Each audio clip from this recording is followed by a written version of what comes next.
regular programming to bring you this special sports presentation. All right, it's game day. You only got one job to do. That's win. That means you stay focused for 4 quarters. Know your assignments and finish on every play. Don't be looking for shortcuts, and don't even think about making excuses. Because if you want the W, you're going to have to earn it.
And welcome to Walkersville High School, home of the Lions. And I can't believe it, but we are in the final week 9 of the regular season, the last football game. Next week we move into the playoffs, but we've got a good one for you here tonight. Middletown at Walkersville. That's right, the Knights at the Lions, the classic end-of-the-year matchup between these two great teams. Coach Rick Little, both teams out on the field, an exciting night for high school football. I did ask both coaches when we were corresponding in pregame about this game, and Coach Thompson said, yeah, it's one of those games you don't have to worry about getting people up for. It's always super excited. The team, the whole school gets excited. Coach DeLauder feels it's one of the top rivalries in the entire state of Maryland. Mm-hmm. So that's the type of environment we'll have. I'm hoping the fans get here. Middletown coming across 15's probably a parking lot. Yep. So, but yeah, I expect both these teams' fan base to turn out as they typically do. Yeah, and this is always a good battle, especially when these two teams are both coming off big wins last week. So a lot of momentum moving into this, and a great way to end the regular season and get ready for the playoffs. Exactly right, and both coaches know that, and they love this being week 9 because, like I said, you don't have to artificially get your team prepped, pumped, ready to play. It's just it's inherent when you go to Walkersville, go to Middletown, that you're going to be fired up for this game. So, Rick, I caught up with Coach DeLauder earlier today, and I'll play that interview with him now, our pregame with Coach Colin DeLauder, head coach of the Middletown Knights. We're here with Coach Colin DeLauder, head coach of the Middletown Knights varsity football team. Coach, thanks for joining us. A little pregame interview here. How the guys doing tonight? Absolutely. Thanks for having me. Guys doing really well. We're excited. Rivalry week, so always fun playing Walkersville. You had a pretty good showing last week after getting pretty beat up at Linganore, right? Linganore was a tough game for you. Describe how you came out of that emotionally. Linganore was a tough game. I was really proud of the guys. We fought tooth and nail. They did fantastic, and to be honest with you, it's one of those games that every loss is tough, and it was tough, but it set us on the right track in terms of we know we can compete with anybody, and we know if we just kind of refine a few details, especially on the defense side of the ball, that possibilities are endless for us. I got to tell you, Coach, we broadcast that game as one of the best games we've ever done. I didn't think anybody was going to stop scoring. I figured every time you touched the ball, you'd score. Yeah, that's right. I'll tell everybody it was a great game, but a terrible night to be a defensive coordinator. It was, but ironically, the defenses on both sides of the line of scrimmage played very well. They did. You're right. Okay, so, Coach, you're heading into Walkersville, last game of the final season. Was there anything about this season that caught you off guard, anything you didn't expect? There's a few bumps in the road. Obviously always dealing with little bits of injury and, spots here and there. But all in all, I had high expectations for this group. They're doing a fantastic job, and it's our goal to make it to 14 games, and we want to be our best that week 14. We just got to keep getting better week after week. Coach, how do you keep the guys focused on tonight? I'm sure they're all looking at the point standings and starting to think about next week. And how do you keep them absolutely locked in on tonight? That's a great question. I just keep reminding them that, the point standings, they don't matter at all, and they're changed drastically if we don't take care of business. So the only thing that really matters is tonight. We can worry about the future later. So, how do you beat Walkersville tonight? What's the key? It really comes down to, complete team defense. All 11 guys doing their job, being accountable. We got to eliminate big plays and penalties.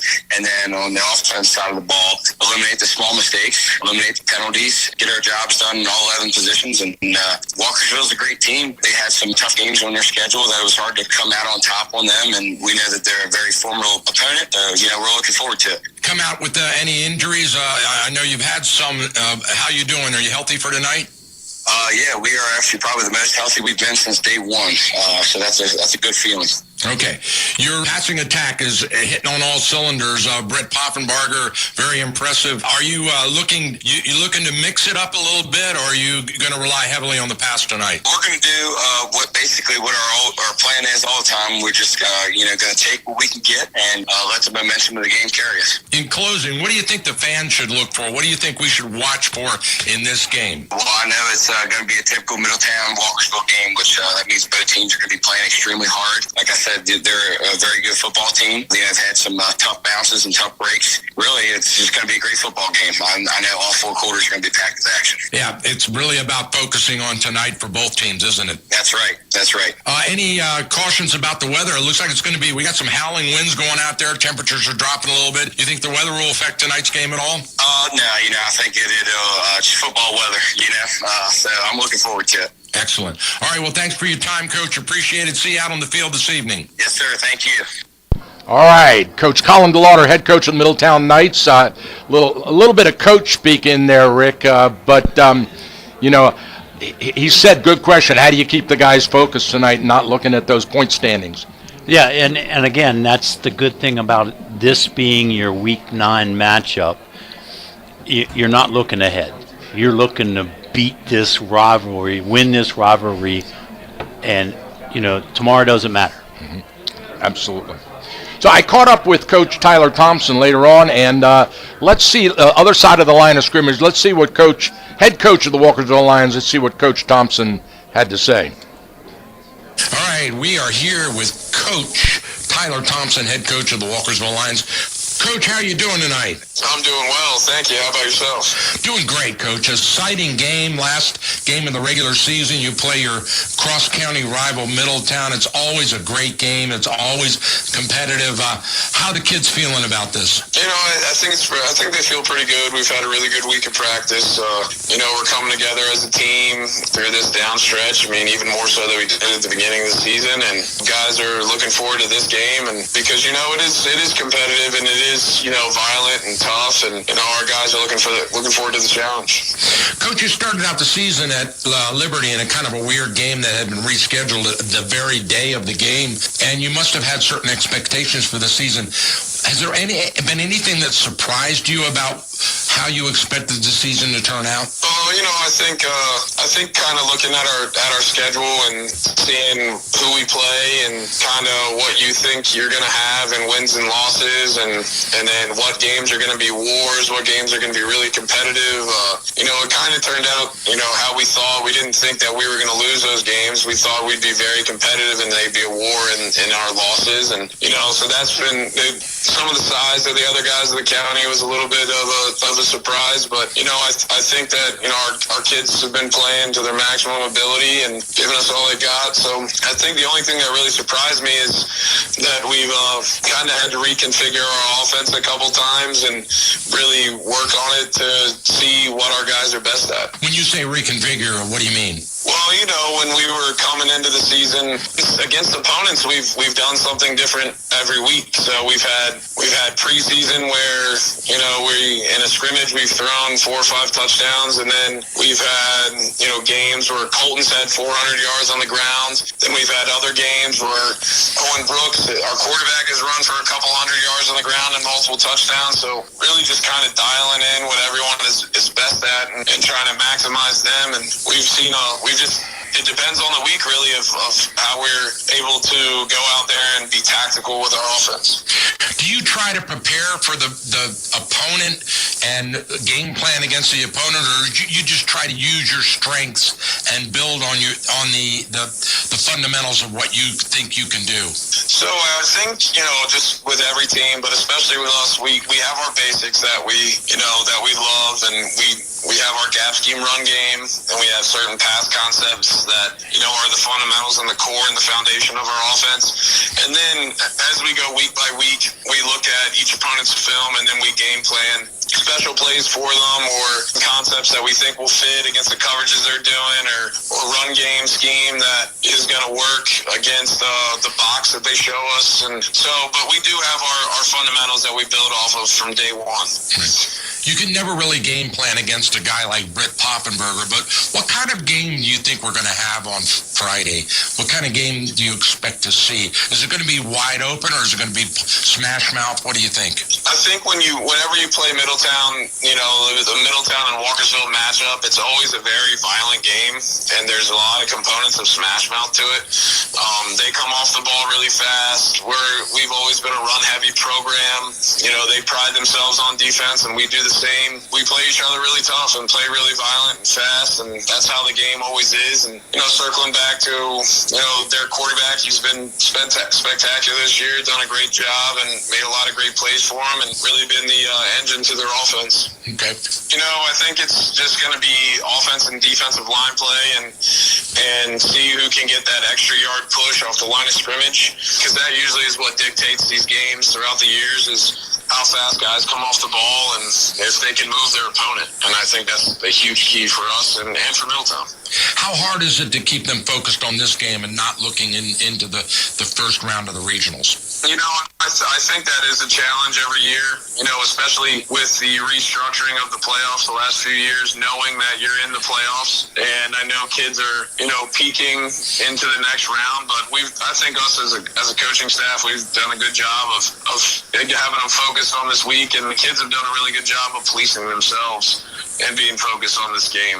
We really, really do want to win this one. Mm-hmm. Excellent, Coach. Well, thank you so much for your time. Really appreciate it. It's going to be a real honor to sit up there in the press box and watch this classic battle, and I wish you all the best of luck. All right. Thank you very much. Thanks, Coach. Appreciate your time. All right, that's the head coach of the Walkersville Lions, Coach Tyler Thompson. A pregame interview with him. We're just moments away from both teams coming out on the field. Coach, your response to what he said, what caught me the most was it's going to happen at the line of scrimmage and who pushes who around. And you know what? Football typically comes down to that. Colton Amaral is a dangerous runner, but if he cannot get into the second level, we've seen that before. We've seen that as great as Bradley Matthews is last year in the state playoff game against Arundel. He couldn't get started because they couldn't control the line of scrimmage. So that's huge here tonight, and that's going to be a major challenge, I think, for the Walkersville team. Is to control the line of scrimmage on the offensive side of the ball. Middletown has shown themselves strong enough to score offensively. I think the key is scoring. Teams are going to score. Can Walkersville keep up with Middletown? If you do a comparison of the Linganore contest, Middletown put 42 up on Linganore. Yep. Walkersville, 0. Yeah, you're right. Understood. So, and the good thing with Walkersville, and we did them last week, they have everybody back. They were missing their 2 top receivers last week. They were missing their starting center. They were missing the big Nick Fradlin, who plays the fullback and leads the way for Colton on those ISO plays. They're all back. They're all healthy. So that is a major plus for the Walkersville team. And Messiah Martin, great game against Brunswick last week. Yeah, he did, and then Holly also had a breakout game as a fourth receiver caught a big touchdown pass against Brunswick to really spark the scoring for Walkersville. All right, we'll take a quick break. They're out in the middle of the field. We got the coin toss. Let's see. Let's hang in and see what it is. Walkersville won but deferred. Walkersville won the coin toss, won and deferred. Okay, we'll take our break and get our sponsors taken care of and be right back.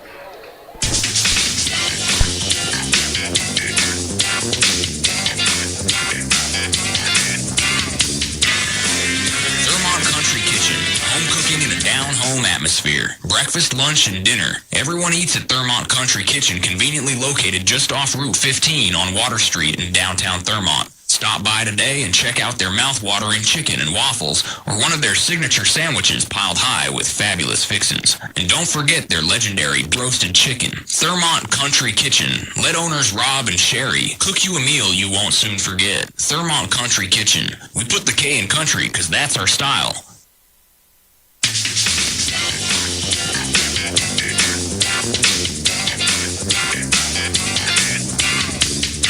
All right, we are out on the field. Both teams ready. Walkersville will kick off left to right on your radio dial to Middletown Knights. Back deep for Middletown. 3 receivers standing on their own 5-yard line. I see number 8 in the middle. That's Lee Clinton. Clinton Lee. Thank you. I hate when they send you... They send you a roster with the names backwards, yeah. Yeah. Well, I like the Lee Clinton. That's a nice name. He is the Navy commit, speedster. Lee. And see if Nathan Ramsey with the wind now circling. See if they go for the placement. They usually try to drop it here in the 20, 25-yard line. And that's there exactly. It is. Taking it to 28, out to the 30, trying to get across the field, running sideways, loses some yardage, reverses field, and he's tackled on the 30. So Nathan Boraski, one of the upbacks for Middletown, and he was searching for some running room. The Walkersville Lion coverage team stayed in their lanes, contained him, and dropped him at the 31-yard line. 1st and 10 for the Knights. Knights will open this drive with Stony Brook commit, senior quarterback Britt Poffenbarger. Yep. Trips left. Single receiver split to the high side. Gun formation. Poffenbarger shouting out to one of his trips. Motion out of the backfield. Poffenbarger straight drop, scrambles, pulls it down, got a big gap in the second level. 15, 20, 25, 30 yards. He could go all the way, one man to beat, and he makes a touchdown-saving tackle. Maybe a game-saving tackle, too. Yeah, Mason ambush from his safety position. No give up. Track down Poffenbarger. So all the movement, all the receivers here to the left, as soon as Britt took that snap, he just took off on the right side. 70-yard scramble yeah, by the D1 quarterback. So I believe that was a design. That's something they saw on film and told him to take it right from the get-go. In the I formation, pitch to the deep I back around the right side. Tackled maybe for a loss. Good penetration. I believe number 3 got in there to make the tackle. Joshua Jenkins. Yeah, that time quarterback under center. I formation, just a power toss to the short side, tight end side. Walkersville holds them for a 1-yard gain. Here come the Knights out to the line of scrimmage again. In the eye with Poffenbarger under center. Turns and hands to the up back off the right side. Huge hole. And he's in. Touchdown, Middletown. Fullback trap out of that I formation. 9-yard run. Number 45, Brody Summers. 3rd touchdown of the day. I mean, not of the day, of this season.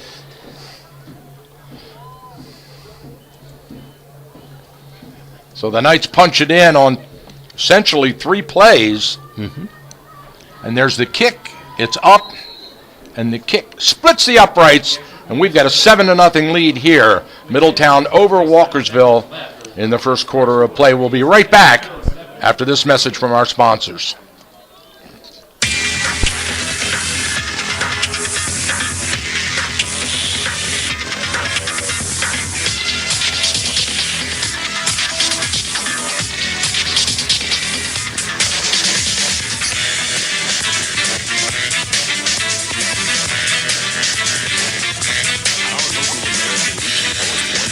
In Thurmont is amazing. Not only do they support local high school sports on the radio, but they have great food, great fun, and they constantly serve our community in so many ways. Check out their Facebook page, American Legion Post 168, to find out about their exciting events. And be sure to say thank you for supporting our... All right, we're back live. There's the run-up, the kickoff. It's a short, high kick. The ball's out, loose on the turf. Let's see who got it. Walkersville comes up with it. They maintain as they cover.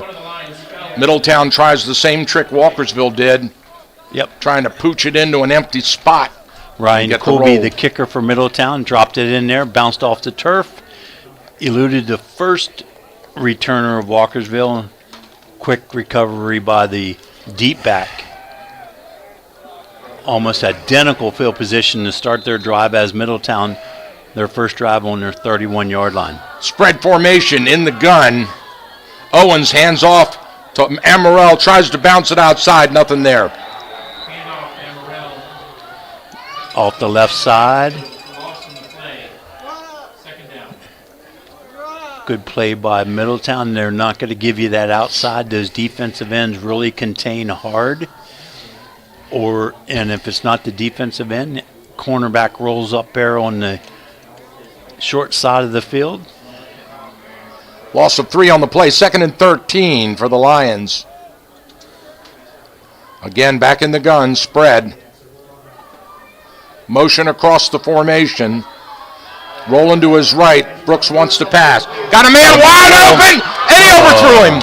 Off his fingertips, just a little too much mustard on it. Yep, Mosiah Martin motioned back from the far side to the near, and then he went down the sidelines as the split end from this side just curled in just a little too far out of reach. Now they'll want to see that one on the film. They'll want it back because that was just a half a step too far. Yep. So that'll bring up 3rd and long for the Lions now. They need to convert here to keep this drive alive. Middletown, in case you joined us, went with their opening drive 70 yards in 3 plays to score. Again, motion across the formation, same play, looking for the quick out, caught, and immediately dropped right at the original line of scrimmage marker.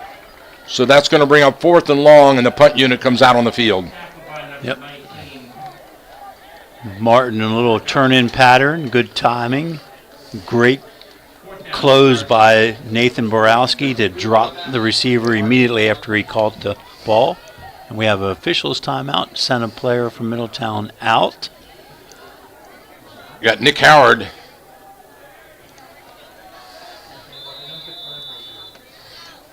No, I thought Nick was out there on the field. He's not. Look at the other one.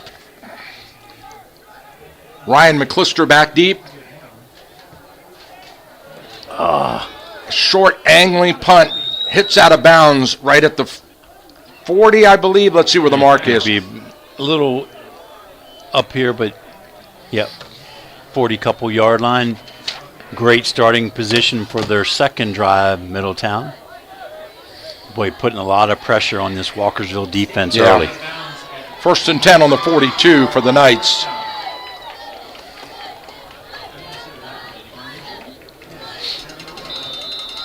So see if Walkersville spots what they did defensively, because all what Middletown did is now flip the formation. All bunched up tight, trips on the right side. 3 receivers, he's looking at him. The quick little turn in, and he got it for 11-yard carry. Catch and run. Borowski on the turn in from the bunch set. off the right. Poffenberger right on the money. Just a little timing pattern there in the flat. Yep. Walkersville in zone defense, and he found the soft spot. New set of downs, and we're into Lions territory. The ball spotted on the 47-yard line. Trips to the near side, one receiver split high. Poffenbarger in the gun. And now timeout called by the Lions. What do you think they saw, Coach? What they didn't like was the bunch here on this side. On the short side, too many defenders, which isolated Lee on the right side one-on-one, and I'm not sure Coach Thompson likes that matchup. All right, we'll be right back.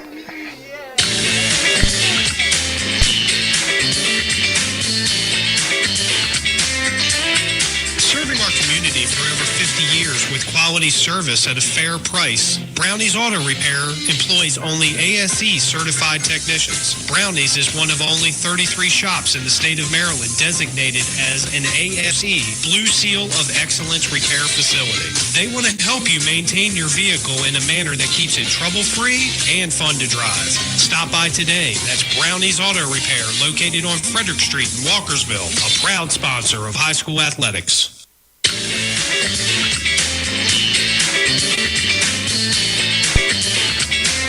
All right, we are back here live, 1st and 10 as Middletown trots out on the field, straight to the line of scrimmage.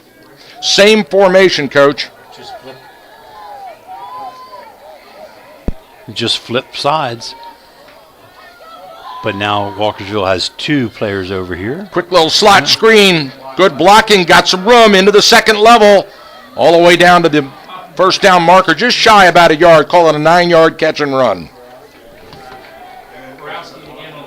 Borowski on the catch, and basically that's a run play. That's a short out.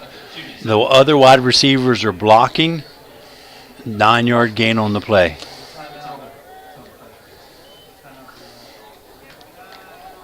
Walkersville breaks the huddle out to the line of scrimmage. Again, 4 receivers spread out wide in the pattern. One back in the backfield with Poffenbarger. Takes the handoff off the right side. Big hole into the second level. 20 yards, 30 yards, still on its feet. Driven out of bounds on the far side of the field at the 13-yard line. And that right side guard tackle gap wide open again. This time McClister through the big hole for the big gain. Middletown with the ball just resting inside the 10-yard line of Walkersville.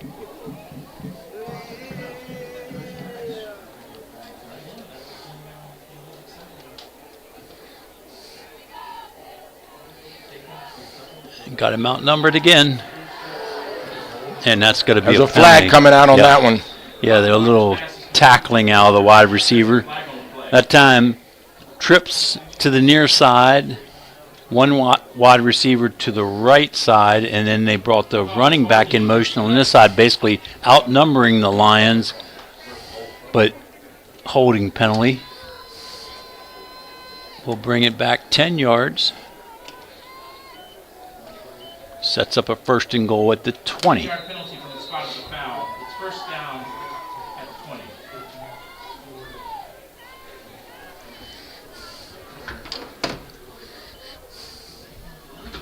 Somebody from Walkersville, defensive side of the ball, is going to have to make a play. 4, 3. Basically, Middletown moving at And there's will. another flag. Flag on the play. Delay a game. Delay a game against the Knights. That'll be a 5-yard penalty. Boy, Delay of game is the call. that was a quick 25 seconds from the spot of the previous penalty.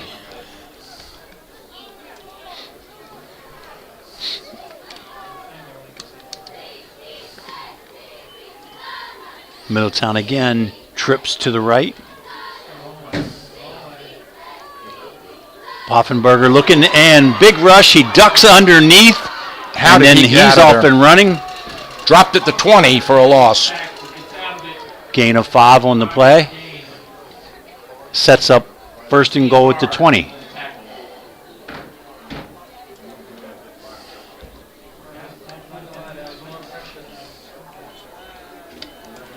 Seven minutes to play here in the first quarter. Middletown with a 7-0 lead, and they're threatening again. Penalties have pushed them back from the Walkersville 10. Now they're at the 20.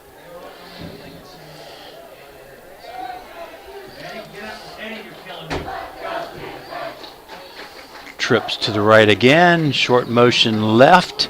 Empty backfield. Straight drop, looking long. He's got a scramble. He's got no one there. Now he's trying to get it out. He does, into the end zone and out of bounds. No way he could have caught that one. So yeah, miscommunication. The receiver was on a fly pattern, then stopped and came back to the ball as Britt threw it to the back of the end zone. Trey Wilkes, the intended receiver for the Middletown Knights, sets up third and goal at the 20.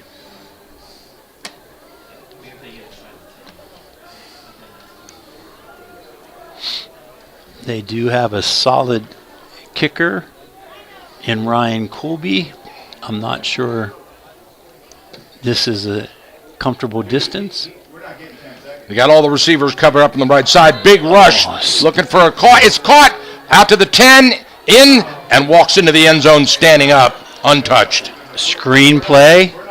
Nobody from Walkersville took screen responsibility. That's why there was a big rush, because they set up the screen. So a little pitch and catch. Poffenberger to McClister. 20 yards.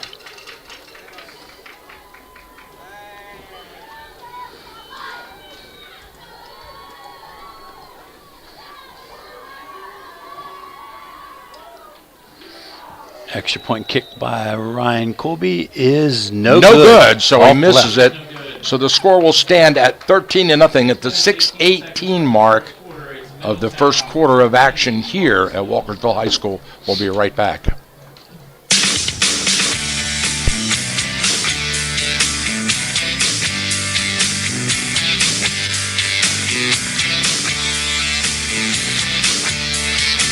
Center of Life Chiropractic has moved. That's right.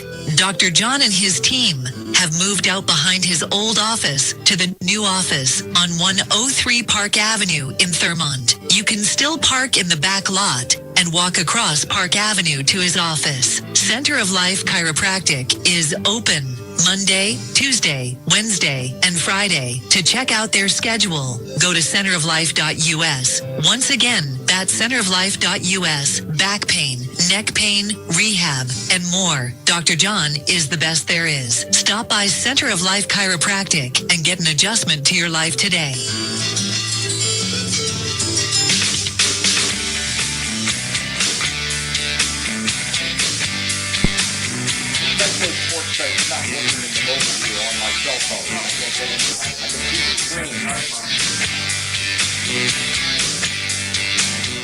Short kickoff again by Middletown. Bryce Holly there to bring it in. I'll figure it out then. And covered. Walkersville starts this drive at the 37-yard line. They had a near miss on a 2nd and 10 long pass. Now they come out double tight. Trying to get around the right side. Breaks one tackle, but the backside finishes up and drops. Yeah, Colton able to avoid number 88, Cooper Cuffer. But the defensive back got off his block, came up, and dropped Colton for a 2-yard loss. Sets up 2nd and 12 for the Lions. Middletown big up front, so you can see that conversation we had about the line of scrimmage is taking place right before our eyes here in the first quarter. They come out spread. Motion. Hand off to Messiah Martin on this jet sweep around the left side. Good pursuit down the line of scrimmage by the Knights, and not much there, maybe a couple. Yep. East to west is not getting much room to run for the Walkersville Lions. Colby on the tackle from his safety position. 3rd and 9 for the Lions.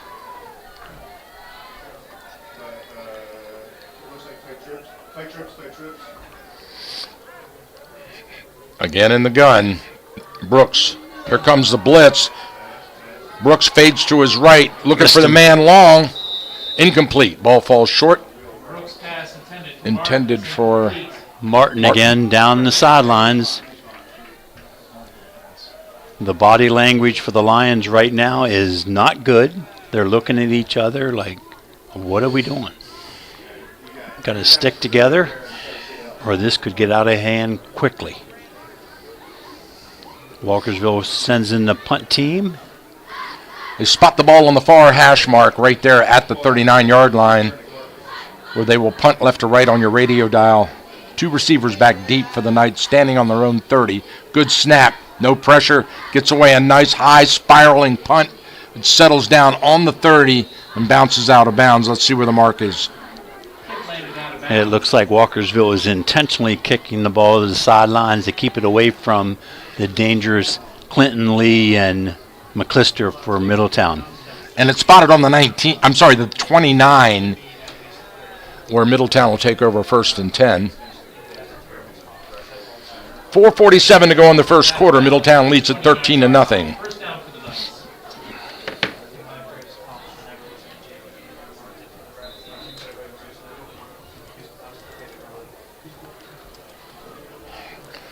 Long huddle now. Poffenbarger has the play.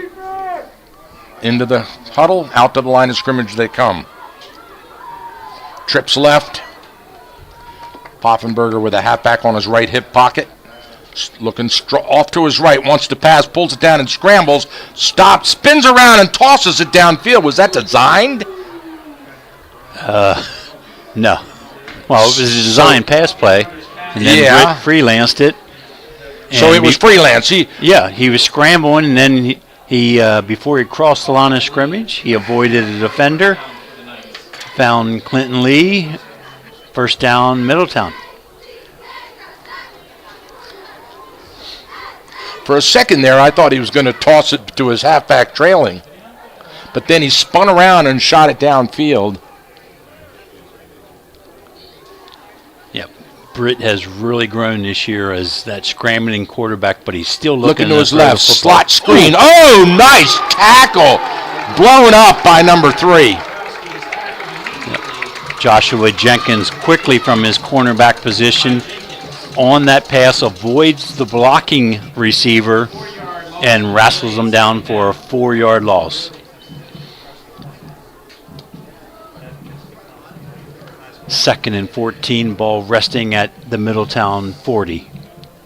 Nicholas Spradlin having a conversation there with the back judge.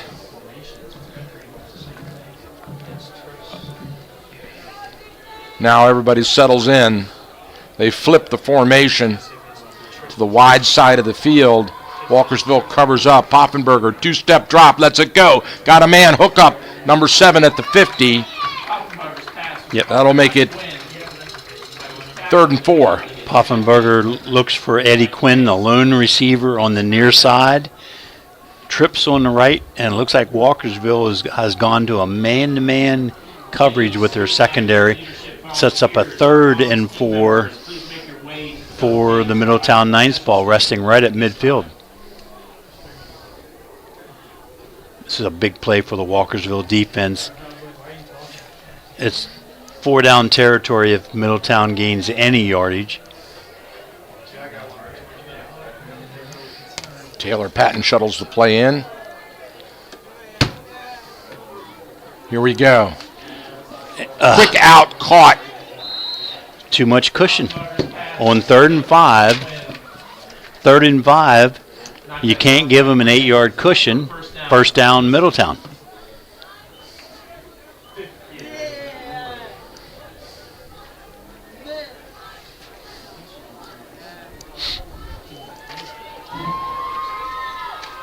Ball spotted on the 40-yard line in Lions territory.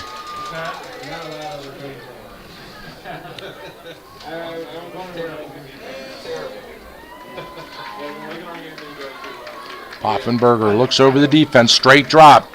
Looking. There's a blitz up the middle. He throws it out up and for a jump ball, and it's out of bounds. Yep, good pressure up the middle. Delayed blitz on that one. Yep, Ian Barr from his middle linebacker position came through, forced Britt to throw that football a little sooner than he wanted to. Ball sails out of bounds. 2nd and 10, Knights. Now we have a conference of referees. Is there a flag over there on the field? I don't see it. And must be. Pass interference. Against the Lions.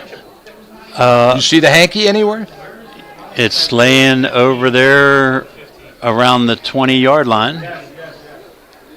Right where the ball was. I thought that ball, actually it's laying on the 15-yard line. Yeah, it's sitting there on the 15. Yeah, the ball looked like it was clearly overthrown out of bounds. But first down, Middletown, ball at the Walkersville 25. Quickly out to the line of scrimmage come the Knights. Walkersville covers up on the spread. Looking for a quick slot screen. He pulls it down and scrambles. Got some running room. Now he reverses. Falls upfield. So he ran about 30 yards and made 3. Yeah, a lot of tussle in there. Nick Spradling gets tossed to the ground. No holding call. Britt scrambles around. Finally, Ian Barr wrestles him down. 1-yard loss on the play. He's hard to bring down, too, Poffenberger. No, he's a terrific athlete, rangy, 6'4", 210 pounds, so it's bigger and stronger than you'd think initially. Showing a good little running back spin move in there on that scramble. Yeah, along with his 1,900 yards passing, he has 300 yards rushing. Straight drop, pulls it down and runs with. There's a big hole into the second level, still pushing out of bounds at the marker. And then gets fallen on by the big Nick Spradlin, but yeah, no call. I think it was kind of inadvertent. Inadvertent out of bounds contact. So again, Middletown has seen something. They put the formation away. Britt takes one look and then off to the opposite side, away from the formation, between that defensive end and defensive tackle on the weak side. So is a defensive coordinator spying on, somebody spying on Britt? They're not. Otherwise, they'd be standing right there waiting on him when he runs through that gap. McClister run off the left side. McClister with the carry, tackled by number 8, driven out of bounds, but I believe he got the first down. No, he's short? No, he didn't. Yeah, he's short. About the length of a football short. Tackle was by number 5, Ian Barr.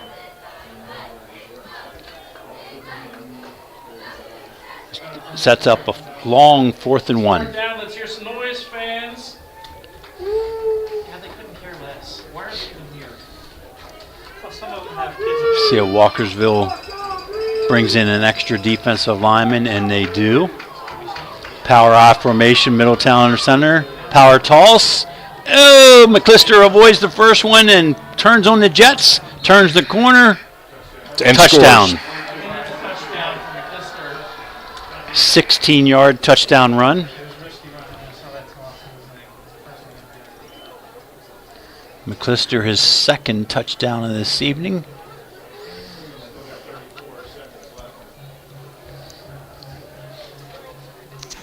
Middletown will line up to kick the extra point.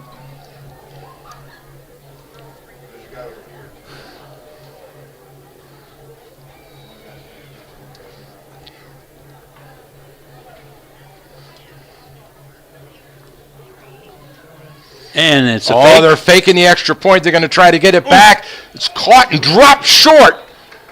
So it does not convert. They try the 2-point sneak. Yeah, they snapped it to the kicker, Ryan Colby. The holder got up out of his need stance, ran out into the flats. The ball was complete, but tackled, and the 2-point conversion fails. We'll be right back.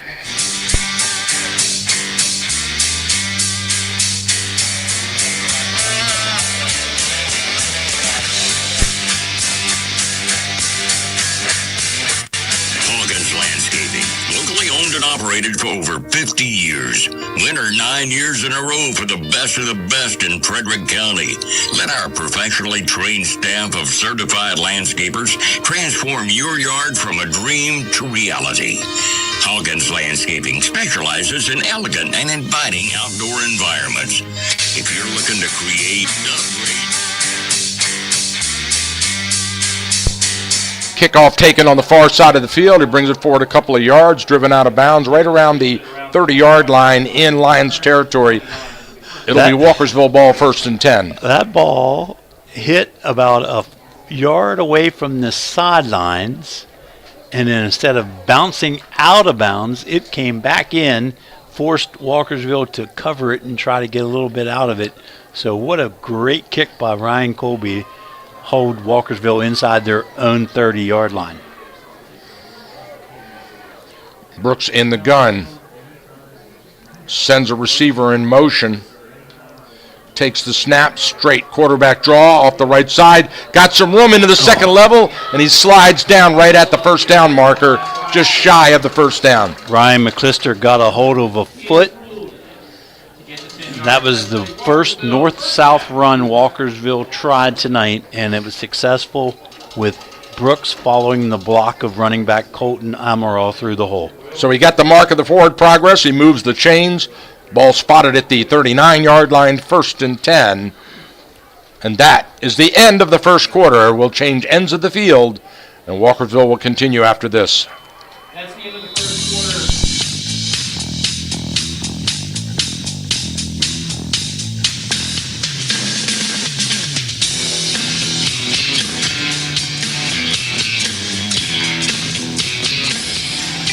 Tell you about a hidden gem on the Golden Mile in Frederick, Bargain Bin. Bargain Bin is located on Waverly Drive off West Patrick Street behind the District 40 shopping mall. The name says it all. A bargain is when you pay less for something you usually pay more for. A bin is a large container with a bargain inside. Put the two together and you get Bargain Bin. Everything you need for less in an easy-to-find location. So what are you waiting for? Stop throwing your money away at those big box stores or online. Check out Bargain Bin today. Open 7 days a week. Bargain Bin has the brands you love at a fraction of the price. You'll discover something new every time you go there. It's like stumbling over a gold mine on the Golden Mile. See what your friends are saying about Bargain Bin on Facebook, Instagram, and TikTok. Bargain Bin, the secret is out. Shopping has never been easier, more fun, and more affordable. Bargain Bin is a proud sponsor of the Timinator mid-morning weekdays from 9 to noon.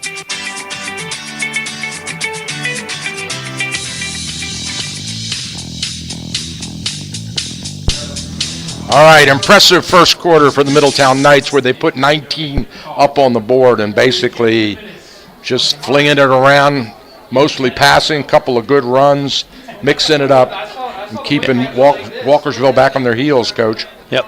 Strong offensive team. They come into this game averaging 35 points a game.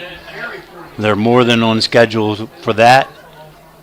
Poffenberger's kind of the trigger that leads this offense, both passing and then scrambling and running. You know, yeah, it's pretty impressive the way Coach DeLauder has switched the offense, tailored it more towards his athletes, whereas we're so used to seeing them being a Power I football team and they're going to run it down your throat type thing, and they've opened it up. Mm-hmm. You know, most of the action is in the passing game, and every now and then I think they run the ball just enough to keep you honest. And Poffenberger takes a two-step drop, looks at his first read, and if it's not there, he's off. Yeah, and it's not. There's no, going through your first, second read, or looking at your check down. He's just. Yeah, I believe it's a down and distance type thing. If it would be 3rd and 10 or 3rd and 13 type thing, he probably might look go through his progressions. But and Walkersville needs to find a way with that 4-man defensive front to close those gaps and not let Britt take off north and south. Make him run to the sidelines. Low snap on the ground, has to cover. Brooks falls on the ball. Snap is low. Brooks. That'll cost him 5. Yep. That'll bring up 2nd and 15 for Walkersville. So, again, focus, is just not there for the Lions in this first half. Big mistake. They just started to get their first down in the game, and then they get off schedule with that. Well, I think bad if you snap. look at their first possessions of this first half, the first snap of every offensive possession has been for negative yardage. Looking Deep downfield. throw, got him in. Yeah. Good defensive cover and break up over the top. Is that Number 8? Clinton Lee closed on Damian Grant, reached over his shoulder, no call, sets up 3rd and long for the Lions. Good time, good blocking up front, gave Owen time to look, gave Damian time to get down the field. Now we have a personal foul, though, that we missed that. And it's against Middletown. Yeah. Never saw the flag. He did not signal roughing the passer, so it must have been like lineman on lineman type thing. Yeah. And I believe that's what Spradlin was talking about earlier to the I think the defensive trenches and the offensive trenches are getting a little chippy down there. So moves the chains for Walkersville. It sets them up at their own 49-yard line, 1st and 10. Yeah, more importantly, they've got a first down in good field position now. Brooks in the gun. Low snap again. Picks it up, hands off. Nope. He picks it up, goes up the middle. That ball hit him on the tops of his shoes. Read option that time. He fakes it to Colton. Colton draws a little bit of attention. Owen Brooks runs it through. 3-yard gain on the play. Wow, they got to get that snap corrected.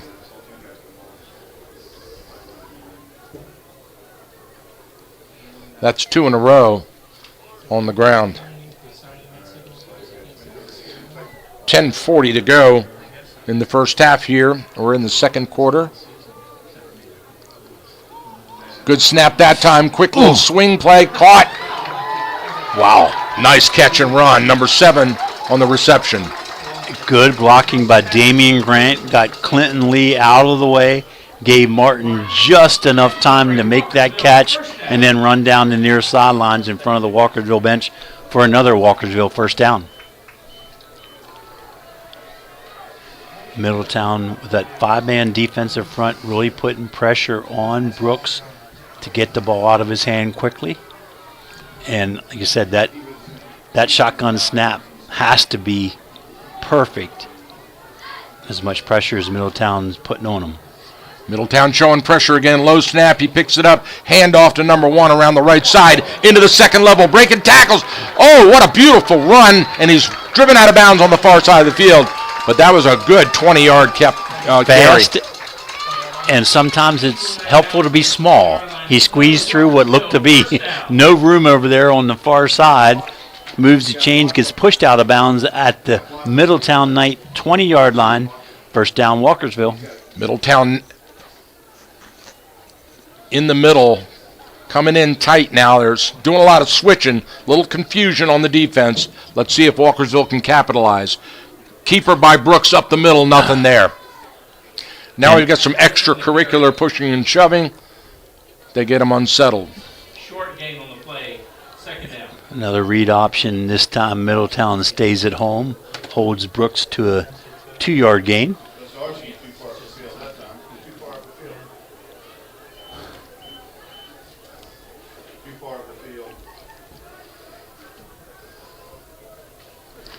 Brooks brings him out. Amaral on his left pocket. Low snap again. Picks it up. Looking to the left. Wants to throw. Lets it go into the end zone. And I believe it's picked. Brooks pass. Yes, it is. Try to double move. Ryan McClister stayed at home. Ball a little underthrown. Receiver didn't find it. Ryan did for the interception. And it was a battle for the ball. McClister came back, stepped in front of the receiver, and made the pick. Ryan having a big night, 2 touchdowns, and now an interception to thwart that Walkersville drive. So a really nice Walkersville drive stalls on a jump ball in the end zone. as the Middletown offense comes out on the field. Poffenbarger into the huddle with the play. They break to the line of scrimmage.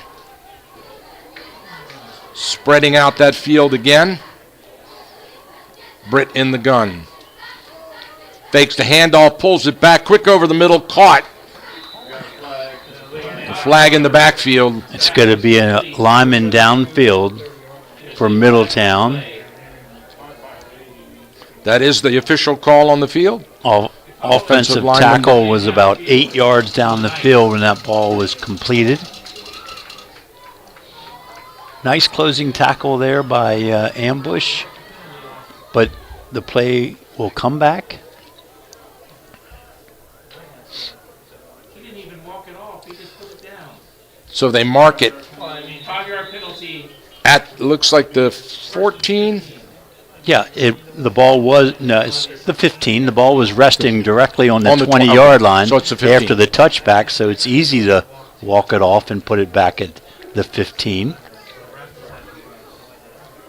Good hustle by the Whitecap.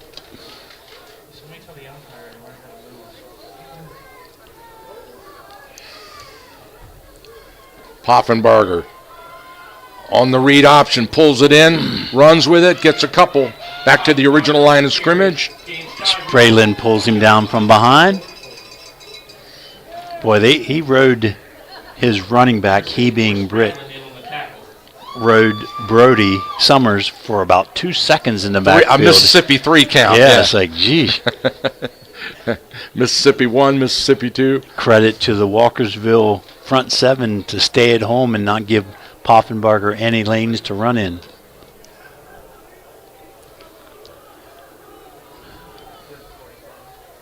Poffenbarger rubs his hands together.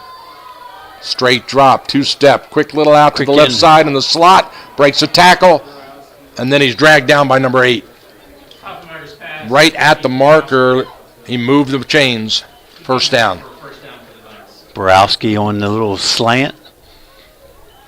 Walkersville's trying to defend 3 with 2, and Middletown is just taking advantage of it. Hitting the short stuff and then a little yards after the catch, move the chains. 3 receivers to the near side. Empty backfield. Poffenbarger fakes to the right. Now scrambles to his left and lets it go deep. Overthrows his receiver downfield, incomplete. So designed one-on-one action on the far side. That's Clinton Lee, the Navy recruit. All the action here on the right side. Britt fakes the ball to the right while Clinton's making a double move on the left. Credits to that cornerback. I didn't catch the number for Walkersville, staying stride for stride with Clinton Lee. That's a well-designed play, and if you bite, it's Katie bar the door. 70 yards. Right. Yeah. 2nd and 10, Knights. Now they've got a tight trips here to the near side. Look for that slot screen again. No, he's straight drop. He's going to scramble and pull it down. Somebody gets a hold of him and slows him up a bit. Now he sets and throws, and it's out of bounds on purpose. Gets He rid just of threw that it away. on purpose. Good coverage. Good containment by Walkersville. Brandon Cheney was just spying Poffenbarger that time. So let's test your theory about 3rd and 10 screens here. Okay. They already did 1. They might wait till the second half, but they do like these situations because they figure you as the defensive front and putting your ears back and coming. Because they know you got to throw. Yep. The last time was a screen to McClister out of the backfield. Same formation with these tight trips here on the near side, all bunched in. 3 receivers on top of each other. And now timeout on the field. Middletown. Middletown called timeout. That'll give us an opportunity to get one of our sponsors back in here again. We'll be right back.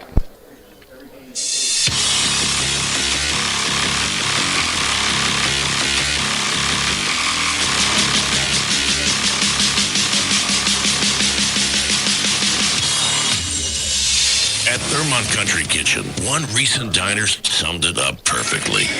This place is so good, the words are hard to find. It's a wonderful small-town diner with awesome food and great service. Thurmont Country Kitchen is located on Water Street in downtown Thurmont. Open weekdays 8 a.m. to 8 p.m., Saturdays 7 a.m. to 8 p.m., and Sundays 7 a.m. to 7 p.m. Remember when Grandma used to say, if you're looking for a great restaurant, follow the locals. And that's exactly what you'll find at Thurmont Country Kitchen. A wonderful mixture of out-of-town guests, travelers up and down Route 15, and the locals who love Country Kitchen's award-winning roasted chicken. Homemade cooking at its finest, with lots of sweets and goodies. All right, we're back. Crucial third down here for the Walkersville Lions. They need a stop to stay in this game. Empty backfield now, and now we've got a whistle. Timeout, Walkersville. So a little cat and mouse there between the coaches on strategy. Yep. Don't like what they have. Don't like what they see. So they wisely call timeout. Try to save the big play. And he motioned that back out of the formation and down the left side. So I believe we're looking at a little wheel route there, which would have proven your theory of the screenplay. Well, and McClister, out of the backfield, he averages 9.7 9.7 yards per rush, and he averages 15 yards per pass reception. So he's a dangerous back out of the backfield. He averages 15. Averages. Yeah. Yep. All right, here we go. Let's see if we can get this one done. We've pulled the trigger 2 times in a row here I on think they're third allowed down. to call timeout in a row, unlike in the NFL. Walkersville could call another one. Well, they flipped the formation this side. All the trips are to the wide side of the field. Again, motion McClister out to the left. Looking. Poffenberger to the right side. Got a man on the fly. Oh, what a catch. Number 8 with a diving catch. Yep. Clinton Lee. 1-on-1. There's no way you can defend that. Yeah, I thought for a second he stepped out of bounds when he got around the defender, Messiah Martin. But that ball was out in front of him. Clinton Lee laid out. The catch on the ground, first down, Middletown. The same kind of offensive play we saw against Leonore. Just an explosive offense. And now they're into Lions territory. Handoff. Off the right side. Plenty of room around the right side edge. Now we've got a flag coming out of the backfield. So this one's coming. One of these 2 blocks on the edge is going to be a holding. Yeah, this one's coming back.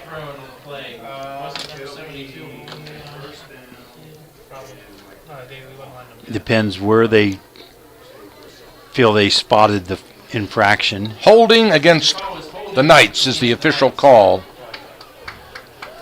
It'll be first down and 15. No. I'm sorry, 25. No. 10 yards? Oh, it's from the spot of the infraction. Foul. Yeah. Let's see, they're pointing. Coach Thompson's out there chatting with the official. Yeah. Coach thought it was up here a little further. 10 yards from the spot of the foul. Looks like we're going to have a first and about 6 for Middletown. Wow. Ball currently is up. Now we're going to go a couple more yards. So they walk it off.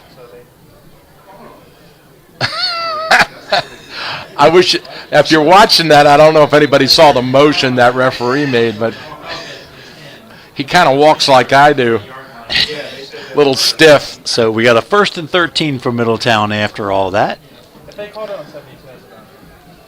All right, Poffenberger settles him down. Pistol formation. Hand off to the pistol back. Bounces it outside to the left. Drives straight ahead. Gets about 5 yards back.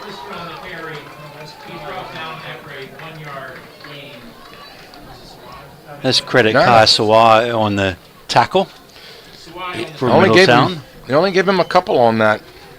Yeah, good penetration by the front. Yeah. Good containment. Let's call it 2nd and 12 for Middletown with the ball spotted on the 39-yard line in Lions territory with 6:17 to go in the first half. The Knights lead it 19-0. See if the Walkersville defense can create a turnover of some sort. Poffenberger wants a quick little pump fake. Now he goes right. Now we've got a flag, and it looks like he's going to have an interference against Walkersville. Oh no. Offensive push-off. There's a flag on the play. That's the initial indication. There it is. Yeah, the young man that threw the flag was indicating offensive interference.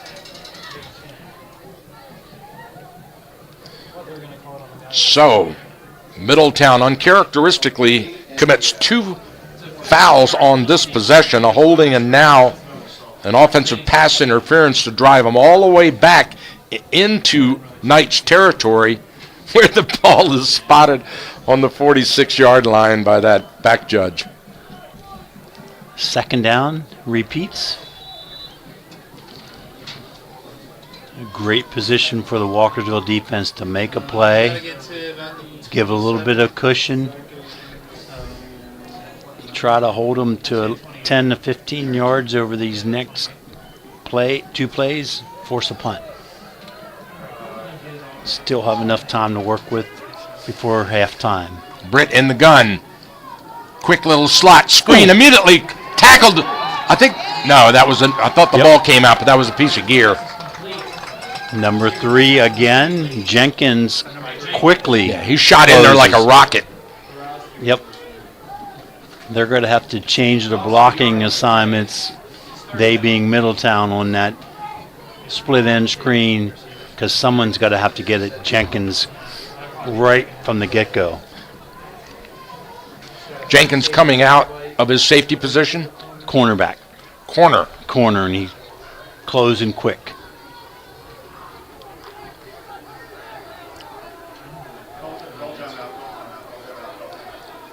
Middletown comes out motion, and now we've got a whistle and a timeout, Middletown. Timeout on the field called by the Knights. Their second timeout, 1 remaining here in the half. As does Walkersville, have 1 remaining. So the clock stops at 5:11. We'll step aside, be right back.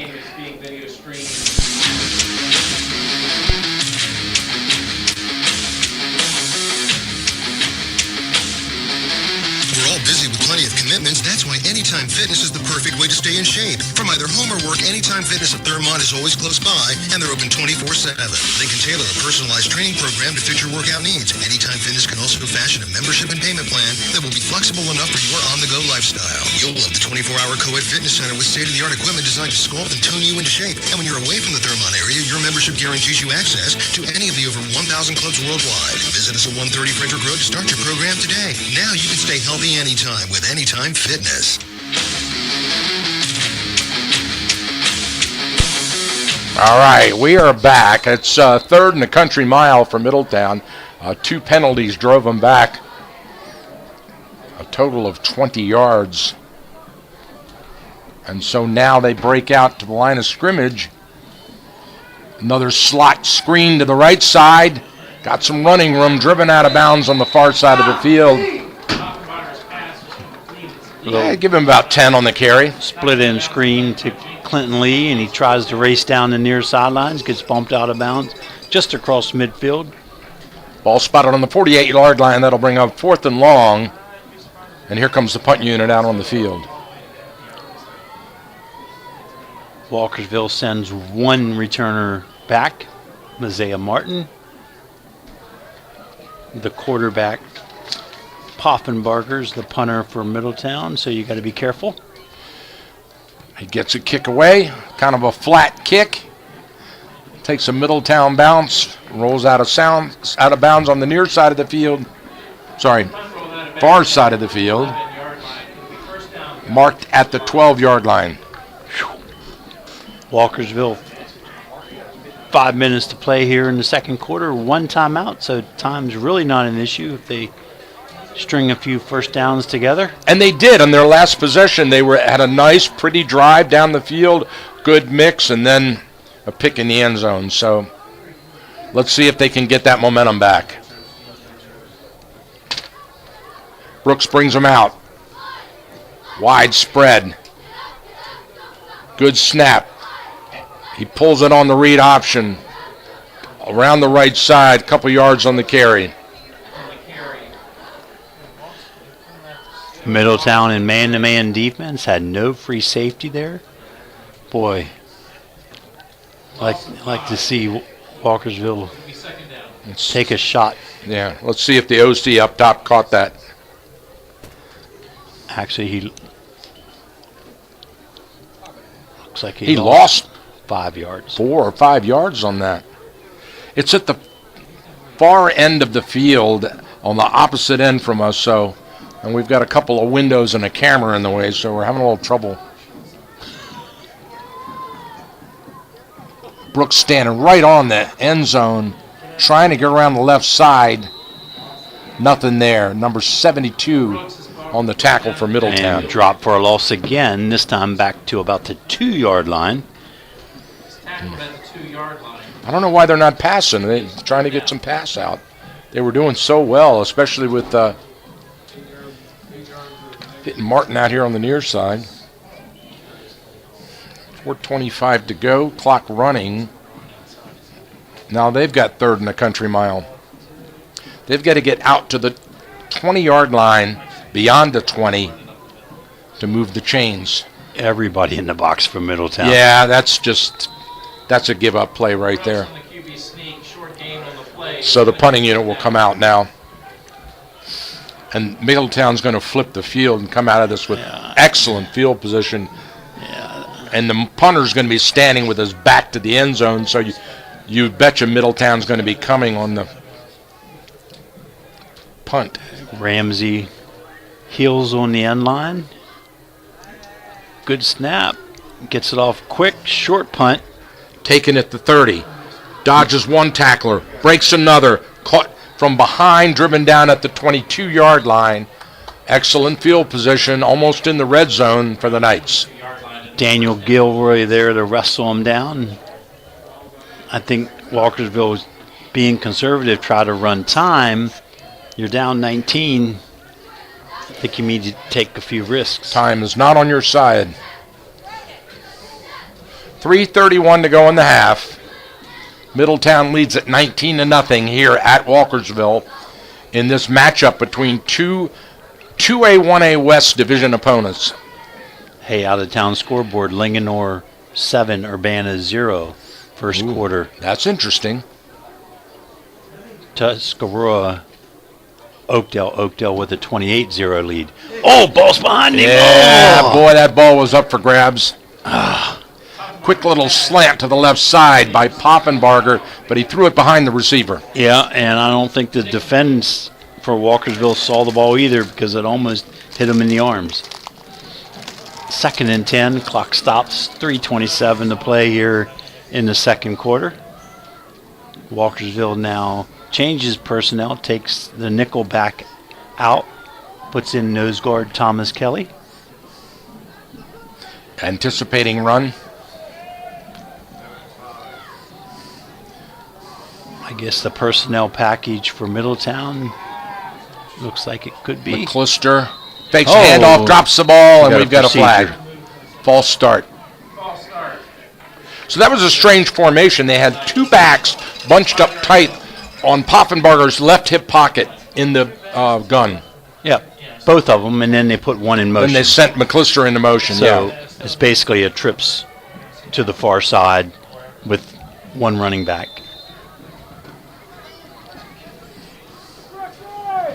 So they mark off 5. That'll bring up 2nd and 15 for the Knights, with the ball spotted on the 26-yard line. They shift Poffenbarger under center now in the I formation. And then we have a delay of game. And the referees are conferring now. Referee from the far side and a Middletown coach coming out onto the field. Yeah, it's Coach Slaughter out on the field. That's an unsportsmanlike. He takes his headset off. That's 15 yards. He's not allowed out there. Did he call timeout? Let's see. Now they're coming to the near side to talk to Coach Thompson. Let's sort this one out. I still haven't seen an official call. Have you? No. They picked up the flag and were playing on. Okay. You'd think by the 9th game of the season they'd have this worked out. I formation. Poffenberger pitches to the deep back. McClister into the second level. Still on his feet and headed for the end zone. Just shy, driven out of bounds. Just a power-out toss, and Walkersville had their defensive front in there for the run. Middletown just beats them at the line of scrimmage. McClister puts on the Jets. Again. Yep, first and goal at the 10. They won that one at the line of scrimmage with good, I mean, the hole was huge, good separation on the blocks. Yep. Fullback Birdie Summers leading the way.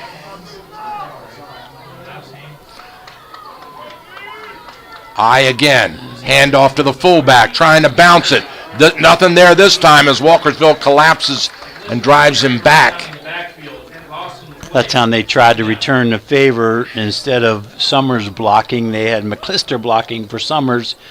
Too much push by that right side of the defensive front for Walkersville.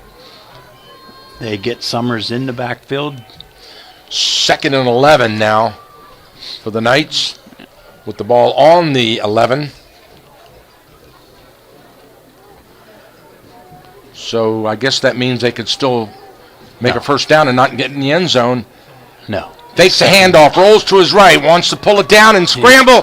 He knocks one guy aside, drives in, and touchdown, all on Poffenberger's back. Wow. So he just pushed guys out of the way and ran into the end zone. Smooth, elusive.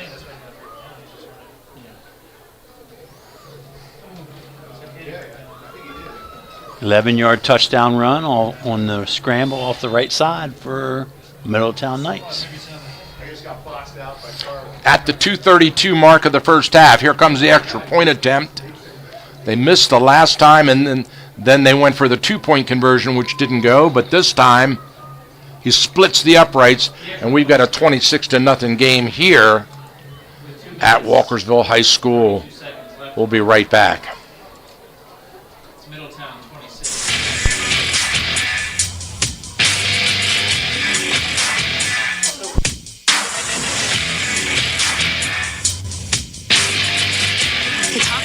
Massage is a very special sanctuary nestled among the mountains of northern Frederick County. It is a collaboration of people who care about your well-being, both physically and emotionally. Massage, healing arts, aromatherapy, and yoga. Catoctin Mountain Massage can transform your daily life. Stressed out, chronic pain, injury, Catoctin Mountain Massage understands you and your needs. Catoctin Mountain Massage is looking for trained therapists in the healing arts. If you care about people like we do, we would love to have you join our team. Just contact us on our website, catoctinmountainmassage.com. That's Catoctin. All right, once again, the ball teed up on the 40-yard line by the Middletown Knights. They will be kicking left to right. High pooch kick. Taken. Was it a fair caught? Did fair catch it? By Bryce Hawley. Yep, smart play. I didn't see him raise his hand, but he had some running room there. Just you're right. Look at the. By the time you gather that in there at a full head of steam, you're catching the pop up. Save yourself the aggravation. Understood. So Brooks now brings his team out to the line of scrimmage. The Lions on the 32-yard line. In the gun, Brooks. Handoff to the deep back off the left side. A little bit of a seam there. He gets knocked down, picks it up, and runs for a couple. Nice second effort by Amaral. Let's see the mark. Did they mark him with the knee down? No, they gave him the forward progress. Yep. Rolled over the Middletown defender. Never hit the ground. Kept working. Nice 4-yard gain for Colton. We'll call it 2nd and 6 with the ball on the 37-yard line. As Brooks brings them out, 2 receivers to the near side. Wing right. 1 in motion, low snap. Brooks picks it up. In the backfield, tackled for a loss, number 7 on the carry. Yeah, try to jet sweep. Again, the timing screwed up. They're not getting that shotgun snap clean. Martin dropped for a loss. Clock continues to run. We're at 1 minute and 25 seconds to play here in the second quarter. Have they changed centers? Is there... No.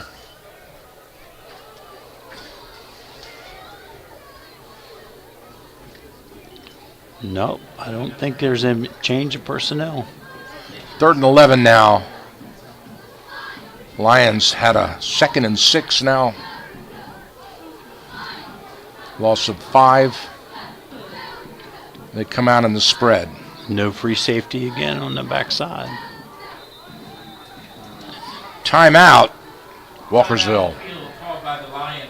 Walkersville uses their 3rd and final timeout of the first half. And we'll step aside. Be right back.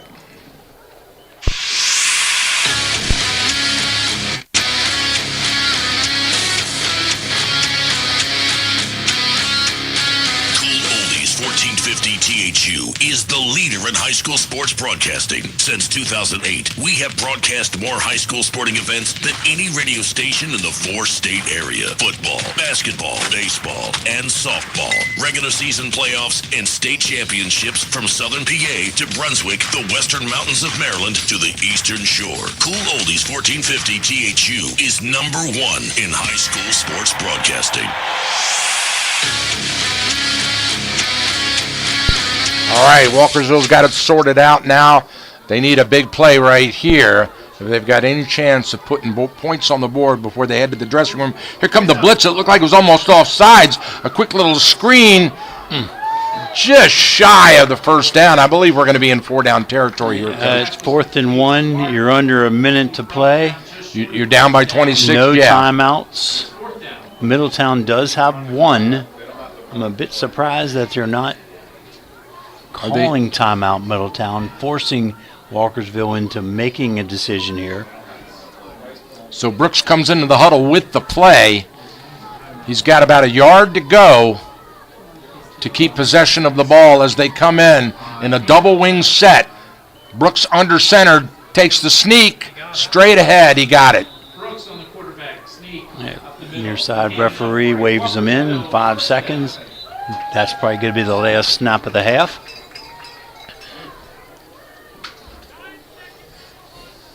9 seconds on the clock.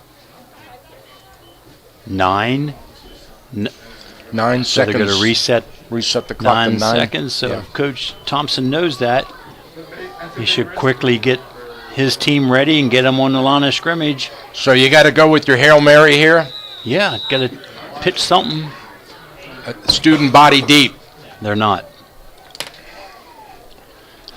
So they're going to let her run out. Yes, they are. Yep. That's it. That's it. End of the first half, ladies and gentlemen. With the Middletown Knights 26, Walkersville Lions nothing. They'll go in the dressing room in the blue and gold. We'll regroup. We'll be back with our first half wrap-up after this.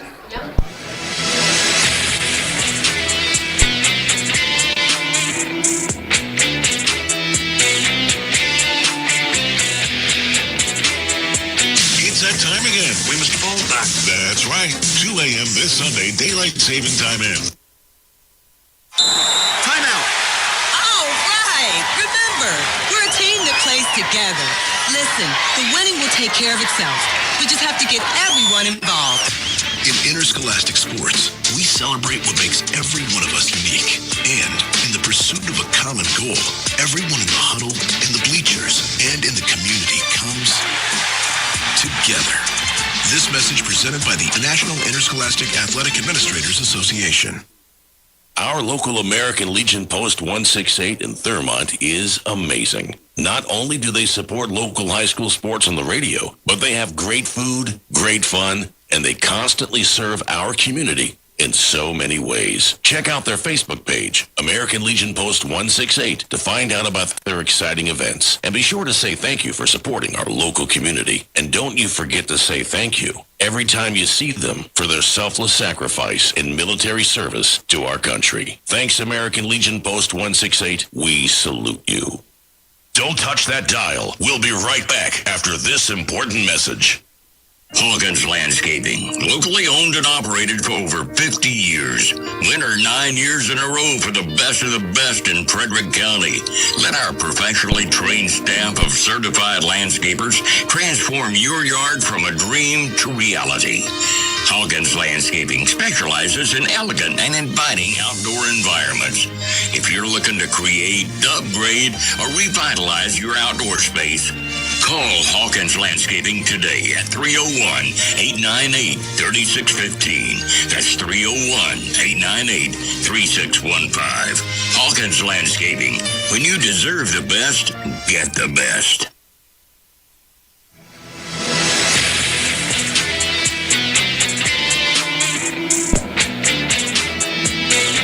All right, welcome back to Walkersville High School, where we're at halftime. Impressive first half by those Middletown Knights, picking up right where they left off in the last 2 weeks. Yeah, that offense, so efficient. Even when they are self-destructing, they're good enough to overcome. How many penalties did we see that have really pushed them behind the chains? I mean, we're talking 1st and 20, 1st and 25, and they still can recover and end up scoring 4 first-half touchdowns. Diving catch by Clinton Lee, perfectly thrown ball by Poffenbarger. Poffenbarger scrambling all over the field, runs in from 15 yards out for what looked like an easy touchdown. Yep, and Ryan McClister catches a touchdown pass, rushes for a touchdown, then that great interception in the end zone to thwart Walkersville's only scoring drive. So as we talked about it in the pregame, the Middletown owning the line of scrimmage, big holes, big gaps when they want to run, controlling the blocks, managing to get a lot of swing passes, a lot of short slot stuff. It's all working. What does Coach Thompson tell his team at halftime? Well, put it this way. To stop that offense the way things are going right now, Walkersville would have to do a high-risk defense. They'd have to take their free safety off the field, put up a defensive lineman or linebacker as a spy and on let your corners and your strong safeties play man-to-man, which they are doing a lot of man-to-man. Middletown's really good, you know, and then you got Clinton Lee able to beat pretty much any one-on-one coverage in the state of Maryland, let alone tonight here against Walkersville. But, you know, you really have to think out of the box to try to stop this offense. Yeah, as soon as they see you're doing that, they're going to adjust and they're going to go deep on you and burn you. And the growth and the maturity of Britt Poffenbarger at quarterback over the years is just impressive. He just doesn't run to take off. He runs to base. He's looking down the field looking for that opportunity to pass the football. And if not, that 6'4", 210-pound frame moves a lot quicker than you anticipate him. And like you said, that touchdown run, he made it look easy. Well, he's a triple threat.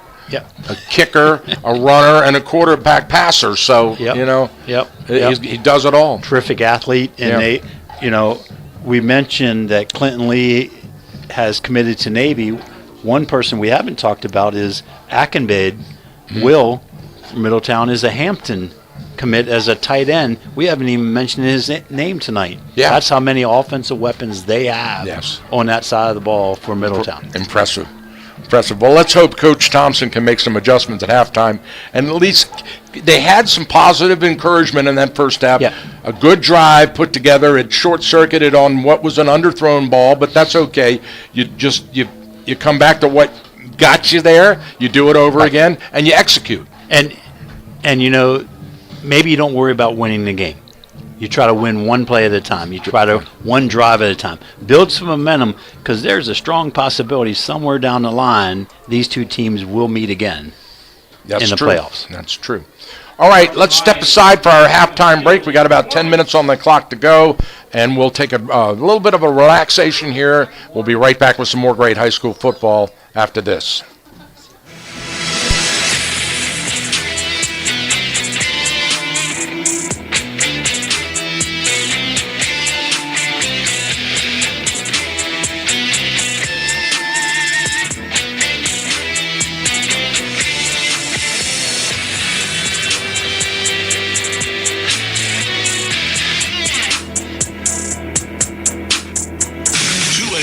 Sunday, we're going back in time. Way back in time. No, just an hour when you go to bed Saturday night. The Time Machine. Good afternoon. This is Julio Flores. The Capitals are back on home ice. Washington will take on the Islanders tonight. The Caps beat New York 4-2 on the road earlier this month. The Nationals have reportedly found their new skipper. According to multiple reports, the team will name Blake Betteridge as its new manager. Betteridge, 33, would be the youngest Major League manager in over 50 years. He most recently was the Senior Director of Player Development for the Tampa Bay Rays, but spent 4 seasons as a manager in the team's minor league system. Week 10 of the college football season is underway. Number 23 Navy will head to the Lone Star State to battle North Texas. A win would give the midshipmen their first 8-0 start since 1926, and their second time in school history. Maryland will host number 2 Indiana. The Terrapins have lost 3 straight games to fall to 4-3 on the year. In FCS action, Townsend will take on North Carolina A&T on the road, and Georgetown will also hit the road to battle Lehigh. And that's sports. I'm Julio Flores of the Maryland News Network. Fox News, I'm Sue Gussman. President Trump urging GOP senators to end the month-long federal government shutdown by getting rid of the filibuster. The president taking to Truth Social last night, saying such a move would do away with the 60-vote threshold that has prevented the passage of a plan to reopen the government in at least 13 failed votes. The SNAP food program set to lose its funding Saturday. Washington State Supreme Court Thursday reinstating a $185 million verdict against Monsanto for the PCB poisoning of 3 teachers at a school. The attorney Rick Friedman says PCBs have a dangerous track record of causing cancer. They don't really have anywhere to go but the U.S. Supreme Court, and there are no real federal issues that would warrant U.S. Supreme Court review. Monsanto issuing a statement saying it plans to appeal the ruling. America's listening to Fox News.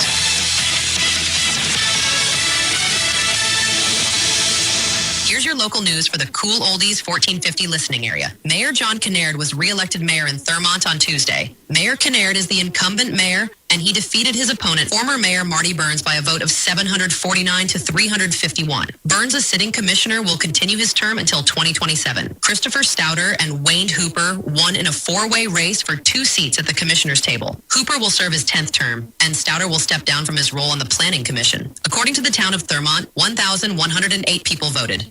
There are 4,940 registered voters in Thurmont. That represents only a 22% voter turnout for this election. In other news, Thurmont Commissioner Bob Lookingbill has accepted the plea deal offered to him by the state's attorney. Lookingbill entered an Alford plea in court and was sentenced to 4 years probation before judgment. An Alford plea is entered when a defendant does not wish to admit guilt, but acknowledges that the court has enough evidence to convict.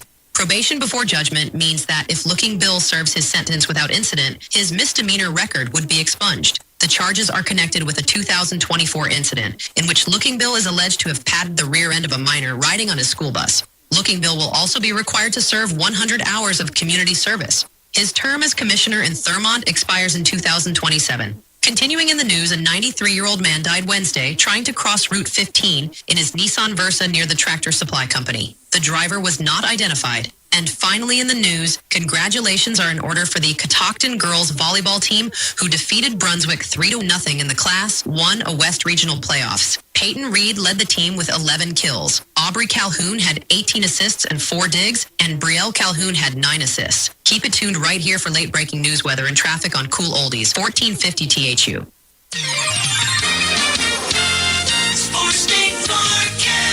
Here's a Cool Oldies 1450 AM forecast. For tonight, a mainly clear sky, low 40. Sunshine for Saturday, high 62. Partly to mostly cloudy Saturday night, low 38. Sunday, partly sunny, high 60. Monday, sunshine, high 62. Tuesday is going to be a sunny day, high 60. For Wednesday and Thursday, plenty of sunshine with highs each day 62. For the Cool Oldies 1450 AM Weather Center, I'm meteorologist Jim Rinaldi. There's a new way to travel, and it's one of the oldest forms of transportation. Travel by train. Yes, consider traveling around the United States on Amtrak. Traveling by train is a lot less of a headache than taking a plane, and you'd be surprised how many places you can go on an Amtrak. And there's no passports or IDs needed. Find out how to get where you're going as soon as tomorrow by train. Call the Amtrak Travel Hotline right now. We'll book your trip and email your tickets within minutes. Skip the drive to the airport and skip the lines. Call right now to book your Amtrak reservations. We service most of the United States. Do something new. Travel by Amtrak today. 800-328-4046. 800-328-4046. 800-328-4046. That's 800-328-4046. Do you love going on a cruise, or have you always dreamt on going on the cruise vacation of your life? With dozens of cruise companies, who do you call to find the right vacation and deal for you? Now you can make one phone call and shop all the best deals on every single cruise line in the world. You can't get that by calling one cruise line. We have them all, with experts that know the ins and outs of every cruise ship and can tell you the best cruise for your vacation needs. Our cruise packages start at $149. Plus, we offer free internet, free guest packages, and cash back deals. So now is your chance to book the cruise of your lifetime. Call the cruise hotline right now and shop every single cruise line in the world. Here's the number. 800-514-9170. 800-514-9170. 800-514-9170. That's 800-514-9170. It may not require a textbook, but it's filled with valuable lessons. It may not take place in a classroom, but it's an ideal environment for learning. It may not involve a diploma, but it can help prepare Maryland's young people for life. It's high school sports. High school sports can play a critical role in a student's overall education. In fact, studies show that students that participate in high school sports are more likely to enjoy greater levels of achievement in their academic lives. If you think high school sports are only about competition, think again. Better yet, think about attending a high school sporting event in your community. You'll be amazed by what you see. High school sports, a winning part of a complete education. This message presented by the Maryland Public Secondary Schools Athletic Association and the Maryland State Athletic Directors Association.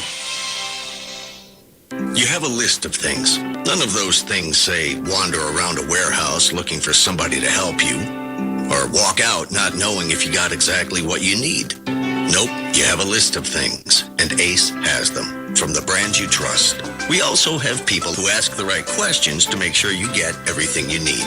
Because at ACE, we have our own list, and great service is at the top. Ace is the place with the helpful hardware, folks. Head over to Cousins Ace Hardware today. Located on North Church Street in Thurmont, Cousins Ace Hardware is a proud sponsor of high school athletics on the radio. On the go, on the radio, on your mobile device. Listen to cool, classic oldies and great high school sports at WTHUradio.com. We've got an important message. It has to do with time. Right. Daylight saving time ends at 2 a.m. this Sunday. Fall back 1 hour. Our local American Legion Post 168 in Thurmont is amazing. Not only do they support local high school sports on the radio, but they have great food, great fun, and they constantly serve our community in so many ways. Check out their Facebook page, American Legion Post 168, to find out about their exciting events. And be sure to say thank you for supporting our local community. And don't you forget to say thank you every time you see them for their selfless sacrifice in military service to our country. Thanks, American Legion Post 168. We salute you. We hope you're enjoying the game. Let's hear a special message from another one of our fantastic sponsors.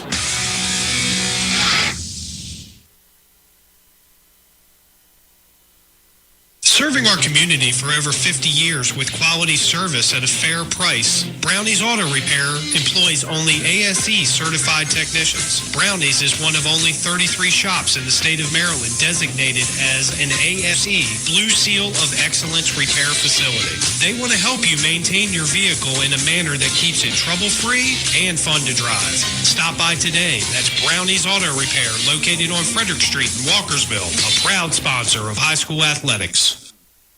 Thermont Country Kitchen, home cooking in a down-home atmosphere. Breakfast, lunch, and dinner. Everyone eats at Thermont Country Kitchen, conveniently located just off Route 15 on Water Street in downtown Thermont. Stop by today and check out their mouth-watering chicken and waffles or one of their signature sandwiches piled high with fabulous fixins. And don't forget their legendary roasted chicken. Thermont Country Kitchen. Let owners Rob and Sherry cook you a meal you won't soon forget. Thermont Country Kitchen. We put the K in country because that's our style.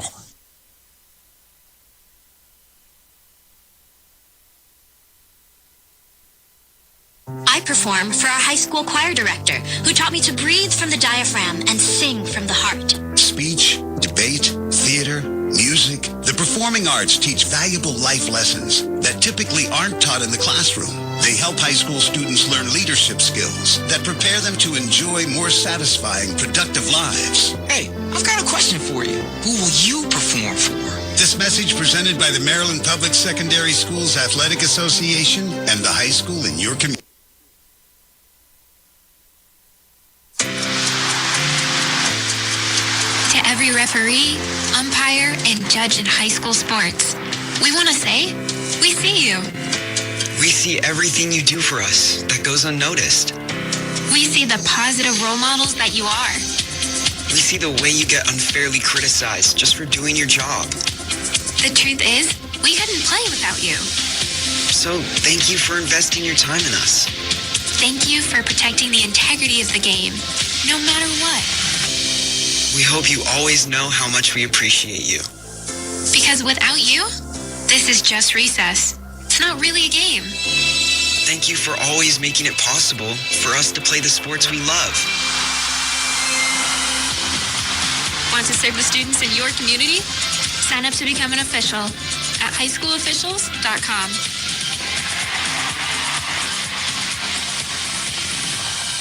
Don't worry, if you can't make it to the game or miss the broadcast, all of our high school sports games are archived and available online at WTHUradio.com in our audio vault.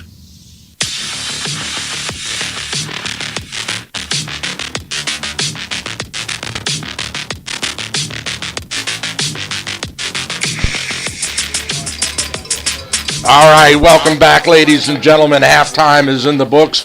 Both teams are out on the field. They're stretched, warmed up, and we're ready to rock here. Second half, 12 minutes up on the clock, 26-0 Middletown. Walkersville's got to get something going here, Coach. Yep, they received the second half kickoff. See if they can generate a little bit of offense. Hey, while we have a minute, out-of-town scoreboard. Yes. Catoctin 13, Brunswick 7. Wow. Oakdale 42, Tuscarora 0. That's okay. Linganore 14, Urbana 0. Okay. So that's a little tighter than a lot of people would have thought. I agree. That's Frederick TJ's tomorrow afternoon. That's tomorrow. We'll have that game here. Yep. So that's it. Okay. All right, the ball is teed up on the 40, where the Middletown Knights will kick off left to right on your radio dial. Walkersville to receive. Two backs deep, standing on their own 10 here to begin third quarter of action. Middletown with a late substitution. They get their 11th man on the field. We'll see if this little chip shot from Ryan Colby to Bryce Holly, if Bryce can do anything with it. That's the pooch punt. Taken at the 38, out to the 40, spun around and dropped at the 42. So Bryce tried to do something with that little pop-up. Yep, no fair catch that time. Yep. It's just hard. Can't really get running lanes that short distance, but good effort. Well, and there's always that thought in the back of the mind, you're about to get smashed in the face. Yeah. Wing right. Gun formation. Middletown 8 in the box. Walkersville runs right at it. 2 yards on the carry. Yep. So tight end to the left, wing to the right, 2 wide receivers to the right. And Middletown, when Walkersville does that, they roll up the cornerback to like an outside linebacker position. And as you said, 8 in the box. Again, split right, twins. Wing right, same formation. Same play, dropped in the backfield for a 2-yard loss. Run blitz by Ronan. Drops Colton for a loss. Submarined in there and caught him right at the knee, at the thigh pads. Middletown switches up their personnel, brings in a standing outside linebacker for one of the defensive linemen. They drop into coverage. Breck scrambles to his right, lets it go. Oh. Downfield, nobody there, incomplete. So 3 and out for the offense. Yep.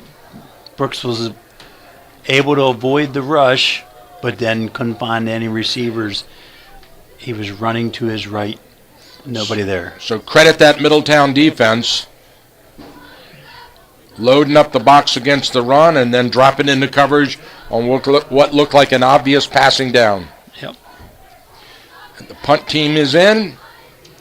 2 receivers deep, standing on their own 30.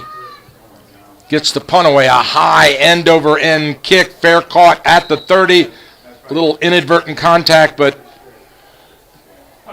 Clinton Lee with the fair catch at the Lee stopped for a minute, looked at line. the official. No call because he was blocked in to the fair catcher. So 31-yard line is the spot in Knights territory. 1st and 10. Middletown's first possession of the second half.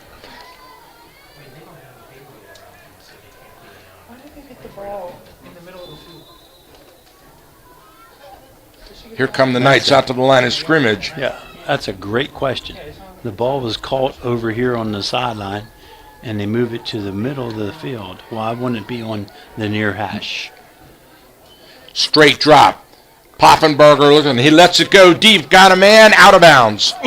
Ooh, and he's hit out of bounds, too. A couple of bodies on the ground collision. now. 2 Walkersville players and Clinton Lee. Yeah, there was quite a collision in front of the Middletown bench. Hard to see. It's on the far side of the field for us, so we can't really tell if they're up or not.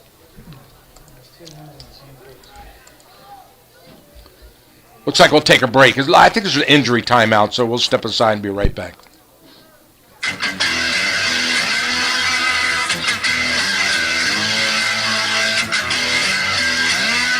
Amber Hill Therapy Centers, our goal is to provide you with a customized treatment plan using advanced physical therapy and occupational therapy methods and technology. With offices conveniently located in Thurmont and throughout Frederick County, Amber Hill Therapy Centers specializes in sports injuries and sports rehab, back pain, post-surgical rehab, and more. We accept all major insurance plans. Amber Hill Therapy Centers treats patients of all ages who receive care from our highly skilled therapists and staff. For more information on Amber Hill Therapy Centers, check out our website at amberhillpt.com. Amber Hill Therapy Centers, where the patients come first. Amber Hill Therapy Center is a proud sponsor of Frederick County High School athletics on the radio.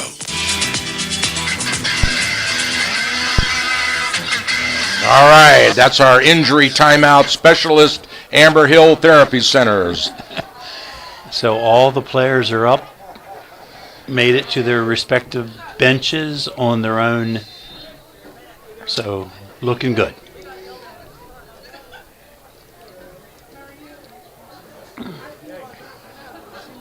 Middletown out to the line of scrimmage. Motion around the left side. Handoff to the right. Good penetration at the line of the point of attack. Tackled at the line of scrimmage. Lost a half a yard. Brody Summers on the carry from his fullback position. Nicholas Spradlin there to wrestle him down for a short loss on the play. And we'll bring up third and call it 11 for the Knights. Fullback checks out. Receiver in for Middletown.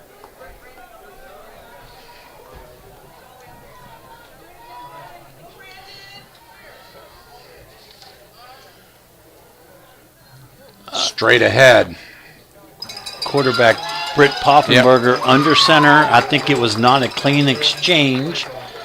So Britt just took it, got what he could, sets up a 4th and 7 for the Knights, and it looks like they're going to punt the ball away. And the receiver unit comes out on the field.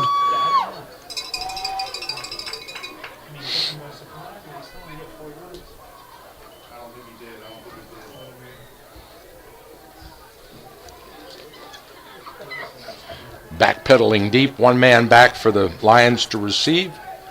Poffenberger takes the snap, gets the kick away. It's a flat line drive, takes a Middletown roll. You know, it almost looks like he's doing that on purpose. Yeah. Hit the low line drive with the forward bounce to try to get the roll and keep it away from the dangerous. And it's unreturnable, Martin. yeah. Yep. But that one gets off the side of his foot, sets Walkersville up. Great field position at their own 45-yard line. Mm-hmm. See if Coach Thompson doesn't open things up a little bit offensively.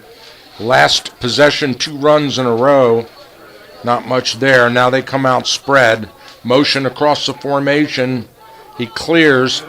Handoff up the middle, nothing there. You can't get through that line of scrimmage with those big guys. They're Landon Huffkins and just controlling everything in there. Yeah. They're just pinching in at the point of attack. They feel the pressure of the block. And they're just pushing the hole shut. Landon 6'2", 245. 2nd and 10 now for the Lions. Let's see if they go to their passing attack here. Again, motion by one of the wide receivers, sets to the left. Quick little slot screen, good block. Spin move, straight ahead, 4 yards on the carry. Eddie Quinn worked his way off the block. After Damian Grant made his spin, Eddie got him by the ankles. Sets up a 3rd and 6 for the Lions. Ball just on the Walkersville side of the 50-yard line. Let's call it the 49. As Brooks shuttles the play into the huddle and brings his team out to the line of scrimmage. They send 2 receivers to the far side of the field, one to the near. They stack them twins. Brooks in the gun. Middletown threatening with pressure. They send one. Ball's on the turf. Bad snap again, and Brooks has to eat it. Sets up 4th and 11, 4th and 12. Boy, they better get that one figured out before they walk into the playoffs. Yep, and here comes the punting team for Walkersville. So 2 3 and outs. Down 26 points, not the way you want to start this 3rd quarter.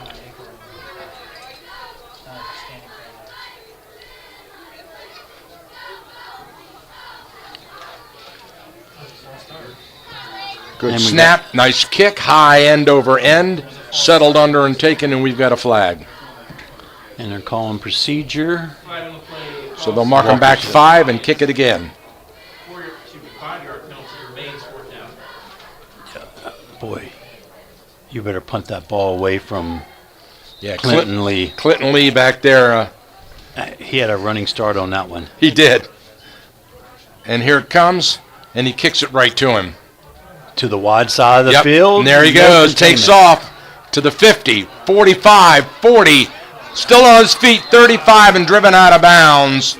He stepped out of bounds he stepped the 40-yard line. Tried to tightrope that sideline there in front of his own bench, but still a 35-yard return.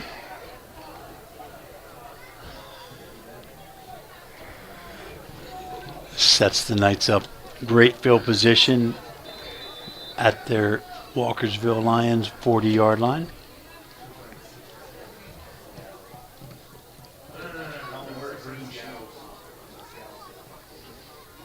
Yeah, I'd be kicking away from him every time because not only was that a line drive kick, it was to the wide side of the field, gave him a full head of steam when he caught it.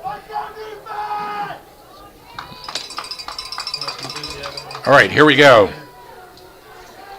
Middletown with the ball, fakes the handoff, pulls it down, wants to pass, pumps once, lets it go. I believe it's picked. No, he dropped nope. it. Almost effort. intercepted. Ambush, a diving attempt. Looked like he was going to bring it in, and then when he hit the ground, the ball trickled away. Great effort by that young man. So Poffenbarger with the pump fake tries to freeze the defender, but he doesn't bite. Actually, that was really good pass defense there by Walkersville. They had Damian Grant under the receiver, Mason Ambush on top of the receiver. 2nd and 10 now for the Knights. Trips right, stacked in tight. Poffenbarger looking deep.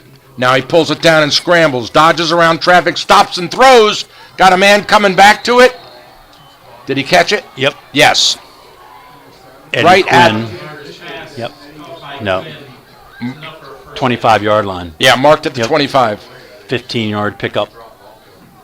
First down. And that's a very heady play by wide receiver Eddie Quinn. He saw Poffenbarger scrambling to his side of the field, broke his pattern, and came back. And made the catch. Yep. A very difficult catch.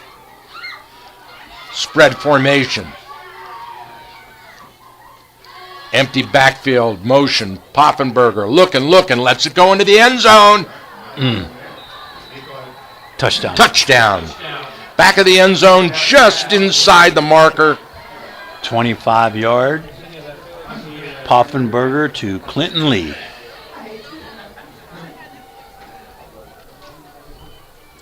And he two-stepped it to stay in bounds and pull the ball down. Here comes the extra point attempt. He must be practicing for the NFL because you only need one in high school football.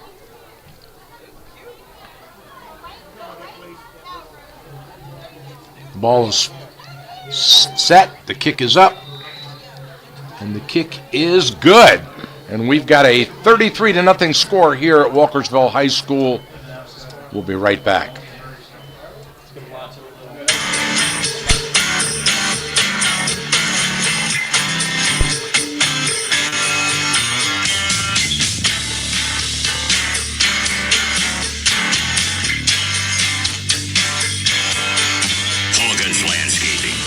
Owned and operated for over 50 years. Winner 9 years in a row for the best of the best in Frederick County. Let our professionally trained staff of certified landscapers transform your yard from a dream to reality. Hawkins Landscaping specializes in elegant and inviting outdoor environments. If you're looking to create, upgrade, or revitalize your outdoor space, call Hawkins Landscaping today at 301-898-3615. That's 301-898-3615. Hawkins Landscaping. When you deserve the best, get the best. All right.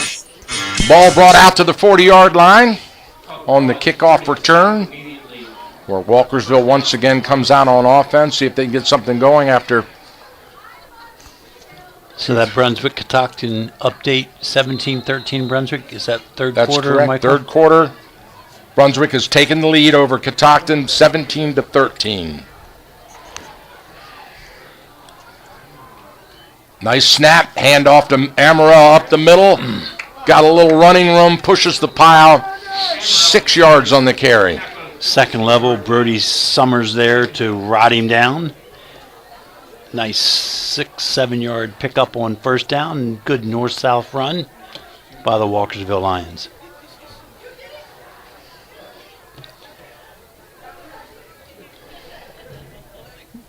Walkersville had a fullback in there, kind of leading Colton up through the hole. Same formation. Still 14-0 Linganore over Urbana in the I-70 Classic. Deep throw into nowhere. 2 receivers running downfield, and the ball wasn't really to either one of them. I think it was to the tight end on a fly pattern. He kind of got bumped off his pattern.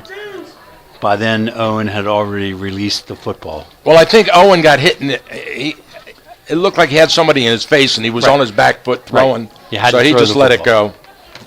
Yep. 3rd and 4 now. With the ball on the 46-yard line in Lions territory as Brooks brings them out. 3 receivers to the near side, single back in the gun. Low snap, picks it off the turf, scrambles to his right, throws it. Oh, almost on the money, but broken up. Number 27 didn't turn his head around, but he was able to stick his arm up, and it went off his elbow. And I don't know. I think if Martin makes more of an effort to stop and come back for that football He and gets the have call. the Middletown defensive back run into him, you have a chance at an interference call, but he never broke his pattern and just kind of let it go. 4th down, Walkersville, Coach Thompson going for it. Straight drop, good snap, got a man, caught, 1st down. That little pinball there. Is that number 16 on the catch? 15. Bryce Holly. Big catch, I'll tell you what. And Owen had Brody Summers, in his face when he delivered that pass. Nice play, young man, and great catch. Moves the chains for Walkersville into Middletown territory at the 45-yard line. They needed 4 downs to get it done, but here they are. Trips right, slot screen thrown out in front of him, just too far for the receiver to reach out and catch. Incomplete. He rushed that one a bit. Yeah, a little bubble screen on the far side.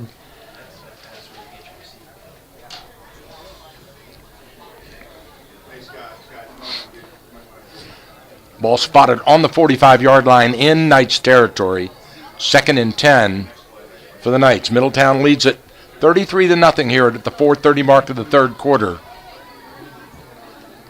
Blitz off the right side, pulls it down and runs with it. Brooks around the left side and out of bounds after a 2-yard gain. So he's felt that pressure coming from the right side. That was the design quarterback sweep to the left. And, yep, Middletown was bringing in the blitz from the open side. Clinton Lee, the cornerback on the near side, stays with it. 3rd and 8.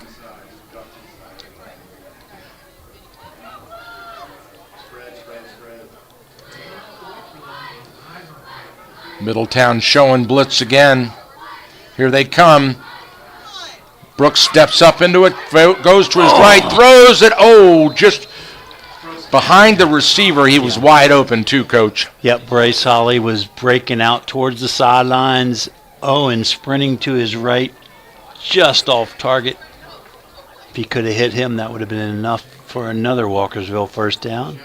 So that'll make them have to do it again at 4th and 8. They'll regroup. The play is called. Yes. See if Coach Thompson doesn't dial up going for it all on this one. Not just a 1st down, but a fly pattern. Brandon Cheney shuttles into the game, an extra wide receiver. They break huddle. Quickly to the line of scrimmage. Wing right. And then they shift into an empty backfield. Brooks straight drop. Good snap. Got a man in the middle. Overthrew him. Wide open, and he threw it over his head. Couldn't pull it down. He went up on the stepladder, but just too far. It ran Max Berth down the seam, just out of his reach.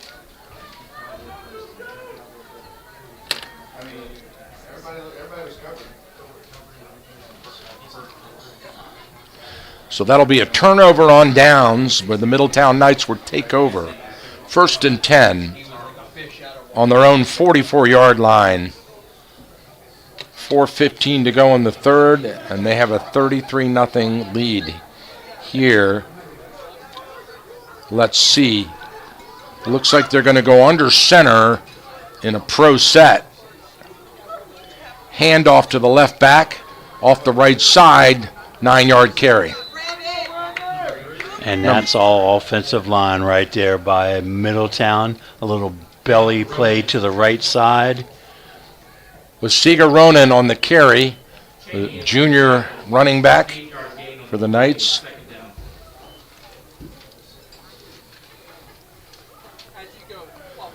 Now in the eye with Britt under center. He looks over the defense. They shift, hand off to the deep eye back straight ahead. First down and then some. Gavin Schenkel on the carry for Middletown. As Middletown now playing some different people at the skill position and the running backs. Mm-hmm. And going to their ground game here as they come into running formations 2 in a row. Looking like they want to keep it on the ground here. Eat some clock, possession, football. I formation again. Pitch to the deep back off the left side. Bounces it out. Good tackle. Who was that? The corner again? Schenkel on the carry. Gains 1 yard on the play. Yeah, Walkersville strung it out. 1 yard. Jenkins on the tackle. 2nd and 9 for Middletown.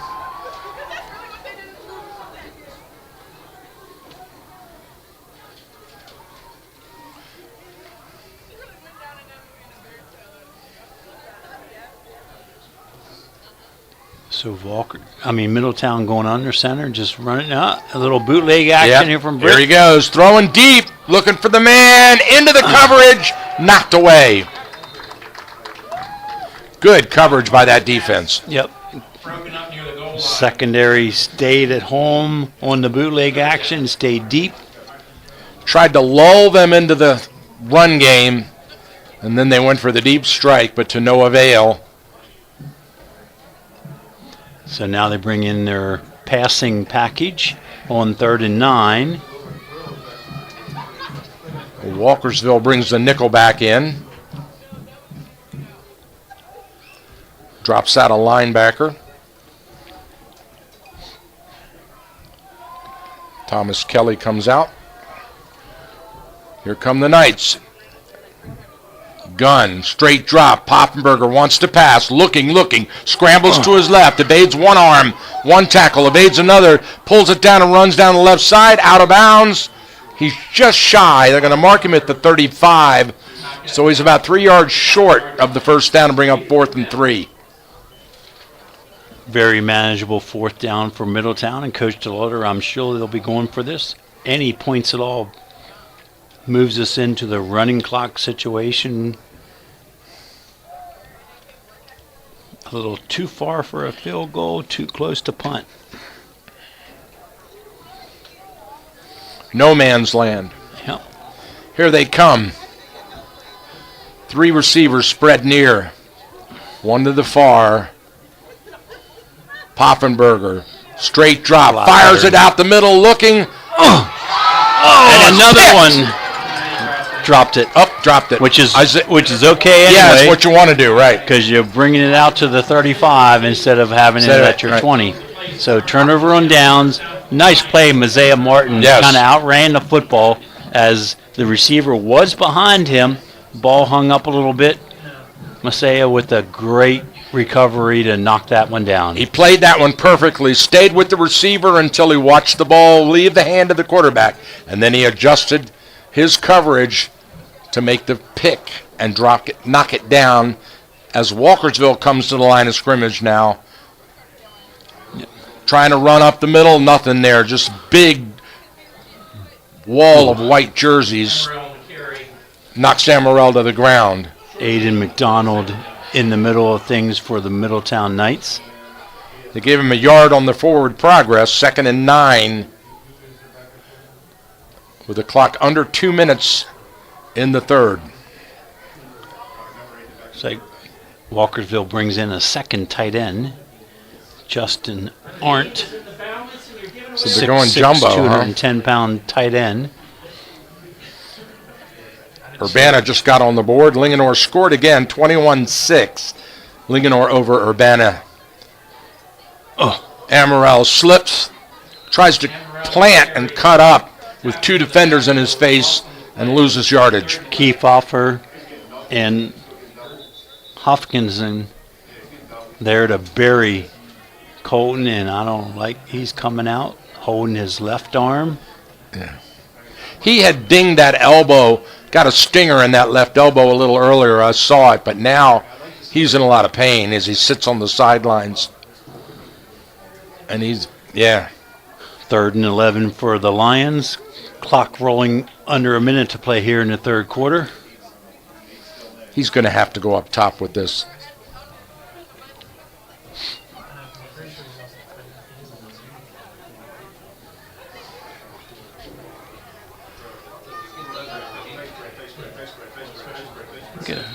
And that's a delay of game on the Lions. Delay of game is the official call. They'll mark off 5 on that.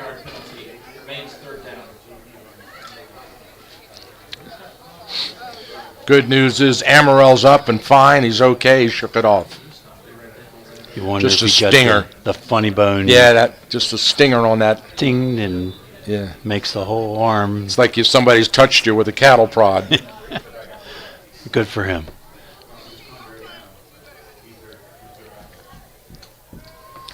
Here we go. Spread wide. Motion across from the split. That's illegal. Straight drop, looking to his left. Lets it go deep. Got a man. He overthrew him. He was going like, oh, man. Tough play. Justin Arndt on the fly pattern. Can't catch up to the ball.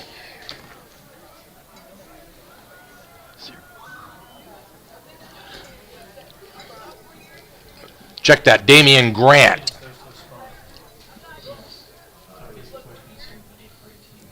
Yeah, Damian Grant from his wide receiver position. Just on a fly pattern. Cleared the defense, and Owen releasing the ball quickly.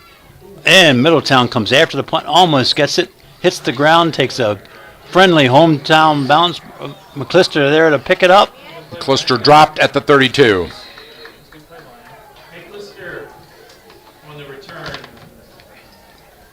Justin Arndt there to bring him down. 12 seconds to play here in the third quarter. It'll be first down for the Lions at the 33-yard line. Nice.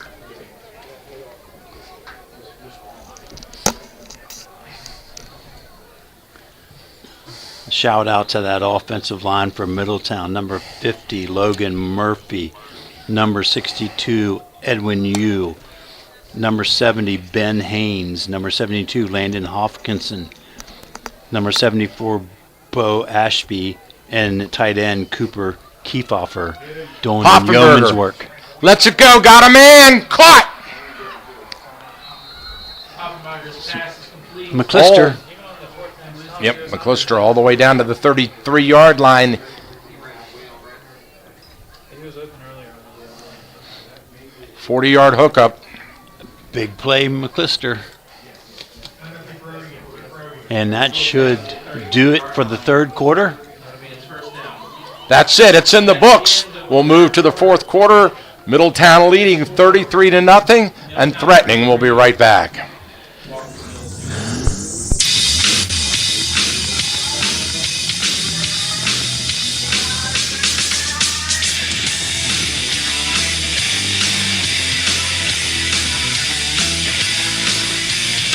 Center of Life Chiropractic has moved. That's right. Dr. John and his team have moved out behind his old office to the new office on 103 Park Avenue in Thurmont. You can still park in the back lot and walk across Park Avenue to his office. Center of Life Chiropractic is open Monday, Tuesday, Wednesday, and Friday. To check out their schedule, go to centeroflife.us. Once again, that's centeroflife.us. Back pain, neck pain, rehab, and more. Dr. John is the best there is. Stop by Center of Life Chiropractic and get an adjustment to your life today.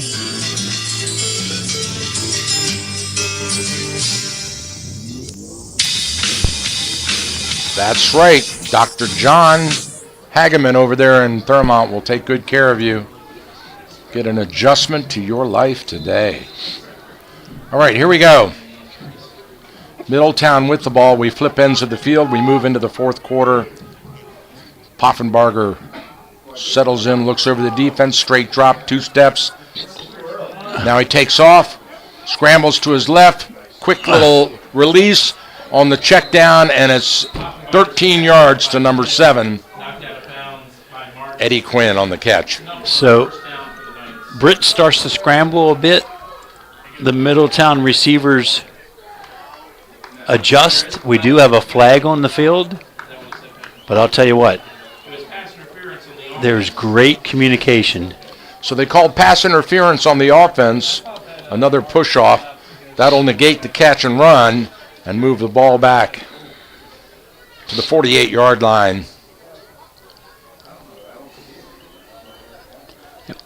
First and 25.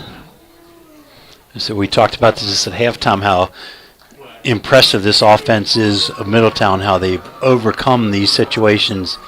Well, they better clean up these penalties because they can't take that into the playoffs, especially against some of those better. Quick little slot screen, straight ahead, driving, still on his feet, and finally about 5 blue jerseys converge to push him back. Yep, just a little quick pass to Ryan Colby, and he did the rest. Pushed the pile forward. He got back about, 10? They're asking the clock to run. We're 11:50 and counting. 2nd and 18 for the Knights.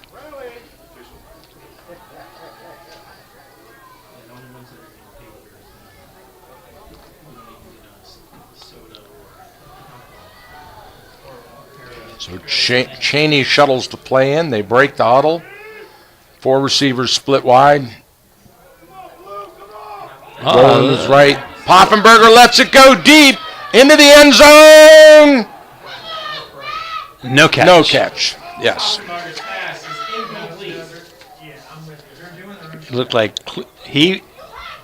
Poffenberger just throwing that ball to a spot, and Clinton Lee is racing, outrunning the Walkersville defensive backs to the ball. Looked like he was just at the back end of the end zone, could not control it.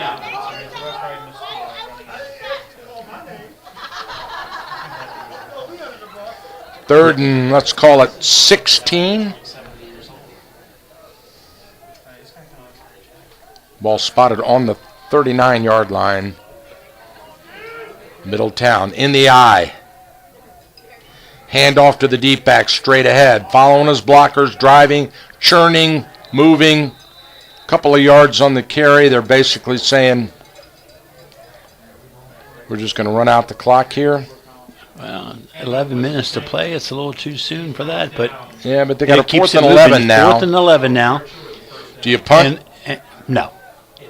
And I'm sure Coach DeLauder's thinking if he gets to that 35-point margin, you get this game over a lot faster. I'm a little surprised at that play call. See if they don't open it back up here with this and put the ball in Britt's hands. Back into the eye, looking, show and run. Poffenbarger under center, pitches to the deep back off the right side, and he's hammered. He's hammered. Number 21 flies in there. Sawai from his middle linebacker position on the run blitz, splits the gap, wrestles them down, turnover on downs, Walkersville football. It was almost like Middletown was fine. Yeah, nice. Fine with, turning it over, wasn't it? As we'd seen the last drive, they were under center, but then they started this drive in the shotgun, looked like they were throwing the football, then changed their mind and went to run on 3rd and 4th down. All right, here comes the Lions trying to get something going here off the right side. Good run, good penetration, 8-yard carry.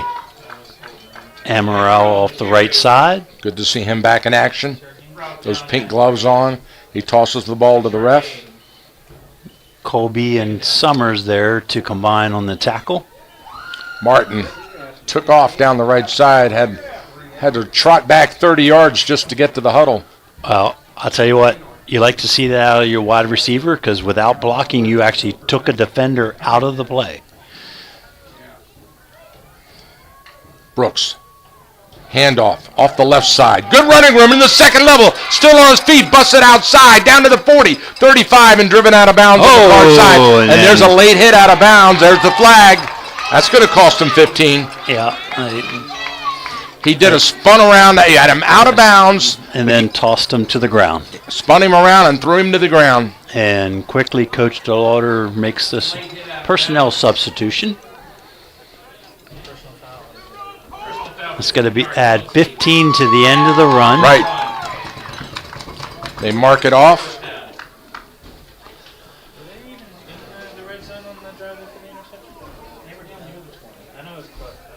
Is that 15? That looks a little short.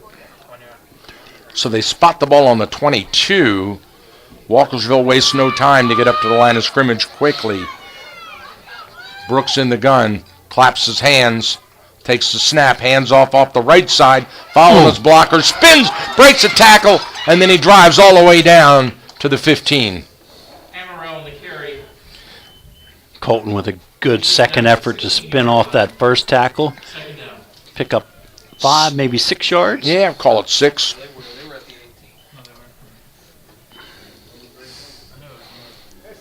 Ball just shy of the 15, just outside the 15. Clock rolling to 9 minutes to play in the ball game. Walkersville in the red zone. Busted play. Amaral bounces it out to the left side. Might have gotten back to the line of scrimmage and give him a yard on forward progress. So that'll bring up third and manageable. And in comes another tight end and a blocking fullback for Walkersville. So they're going jumbo heavy.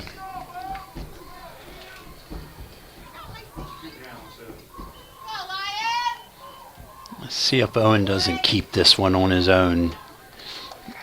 Try to get around the edge. I formation. Brooks under center. Motion. They run behind the motion, straight ahead, up the gut, and into the end zone. Touchdown, Amaral! 14-yard touchdown run. Good power football.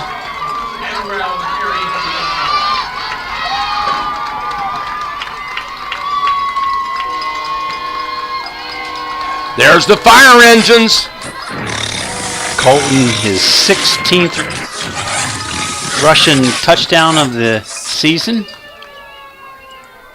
So they finally light up the fire engines and get them in the game. The snap, the set, the kick is up. The kick is good. And the Walkersville Lions have broken the goose egg on that scoreboard to put 7 up here at this 8:45 mark of the fourth quarter. We'll be right back after this important message from our sponsors.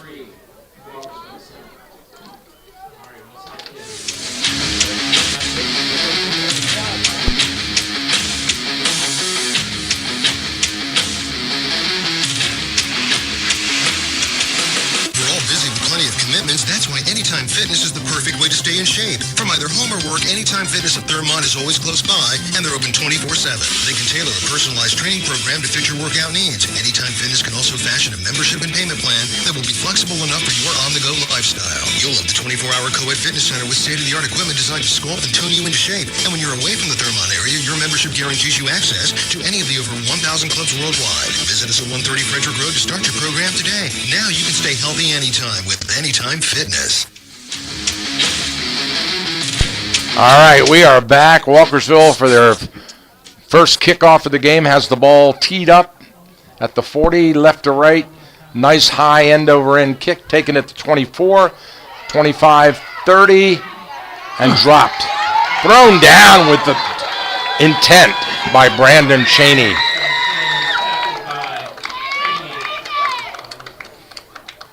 Yeah, you like the emotion, but let's keep it clean. And we have a timeout. And now the white cap wants to talk to the captains. Okay. And I would imagine he's saying, gentlemen, keep it clean. Let's not let this get out of hand here. We saw a late hit out of bounds. The two teams are shaking hands, which is even the three captains, 2 on Middletown side, 1 on Walkersville, shaking hands. So That's a good sportsman-like effort. Both teams huddle up. Walkersville on the near side with Coach. It's a long conversation for just saying keep it clean, huh? I think I know who the white cap is, and I'm not surprised, but I'll leave it at that. He's delivering a lecture, a sermon instead of a lecture. Oakdale 49, Tuscarora 0. What? 49 to nothing? Yeah. Oakdale over Tuscarora. Okay. Brunswick holds the 17-13 lead. Linganore 21-6, as you said before. Let's see if I can find a World Series score. All right. Here we go. I formation for the Knights. Receiver spread wide. Long count. Handoff to the deep back. Bounces it around the right side into the second level. Falls ahead for 9. And we have reserve quarterback Ryan Colby now taking the snaps. Hand it off to number 14, Gavin Schenkel. Gavin came into the Knights game 20 carries for 224 yards and 2 touchdowns. He's on the smaller side of things, listed at 5'10", 175. I'm not sure about the 5'10" part.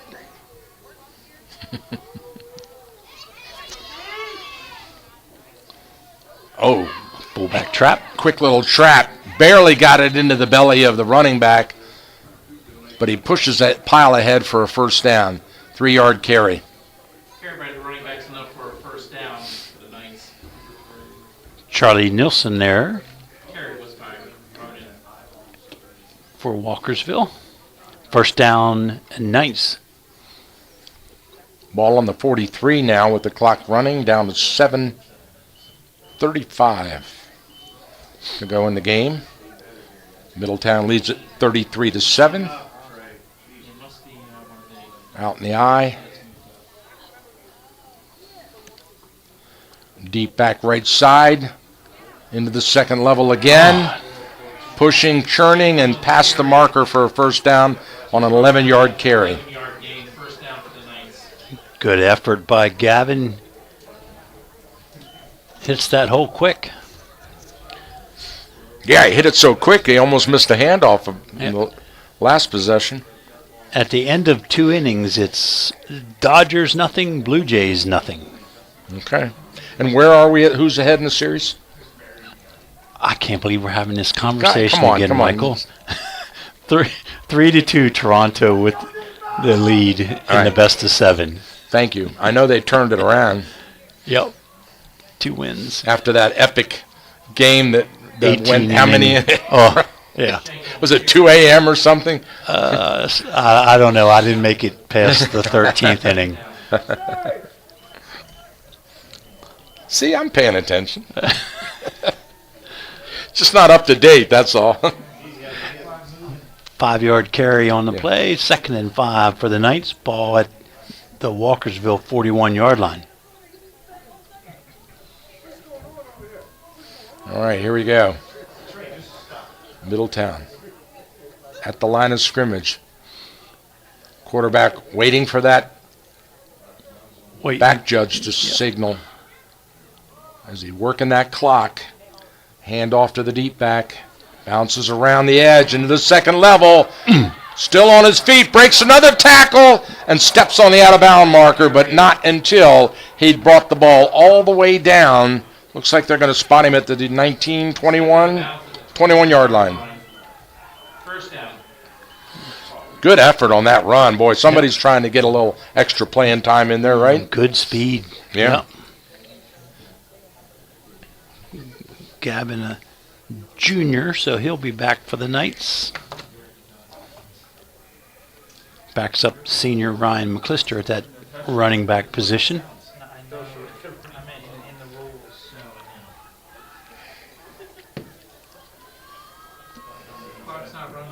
Barr brings him out, down under center, pro set. Hand off to the right back. Straight ahead into the second level. Bounces into the end zone. Carried by Ronan.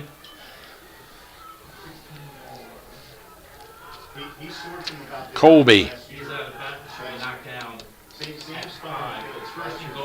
Where'd they mark him? Bumped out of bounds just outside the 5-yard line. First and goal, Knights. 5:20 to play.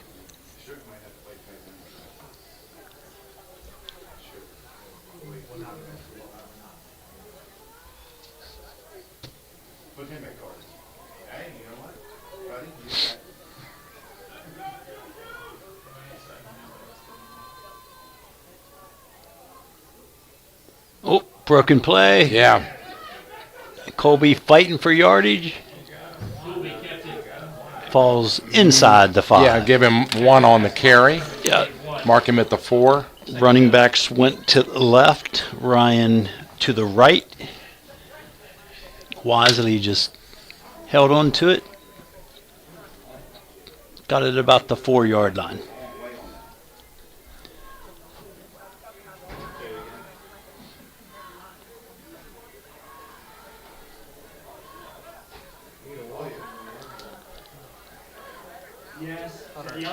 Colby taking his time. Now he leans under center. They shift into the eye. Colby, hand off to the deep back off the right side, through the hole. Standing touchdown. Shankles into the end zone for a touchdown. Gavin Shankle, the 4-yard touchdown run for the Middletown Knights.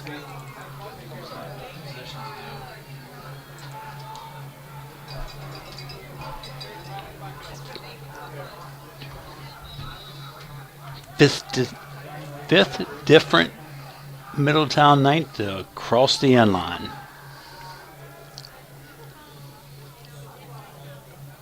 Ball spotted. There's the tee. The kick is up, and he splits the uprights.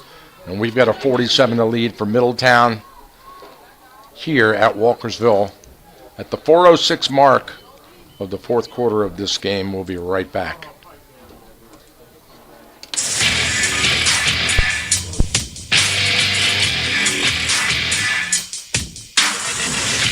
Serving our community for over 50 years with quality service at a fair price, Brownie's Auto Repair employs only ASE certified technicians. Brownie's is one of only 33 shops in the state of Maryland designated as an ASE Blue Seal of Excellence repair facility. They want to help you maintain your vehicle in a manner that keeps it trouble-free and fun to drive. Stop by today. That's Brownie's Auto Repair, located on Frederick Street in Walkersville, a proud sponsor of high school athletics.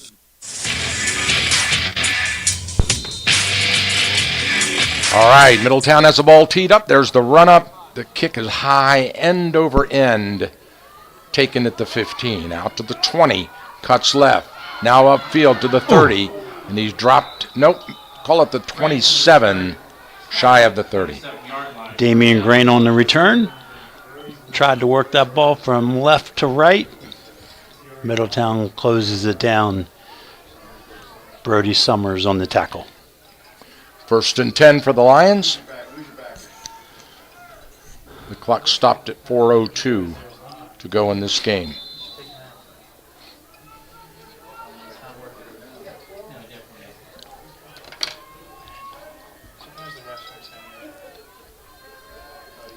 Brooks takes the snap, hand off to Amaral off the right side. Following his blocker. No, it's not Amaral. Ooh, quick whistle. Forward progress stop. Kai Swai on the carry for the Lions. His forward progress was stopped. Swai, give him, we'll call it 5.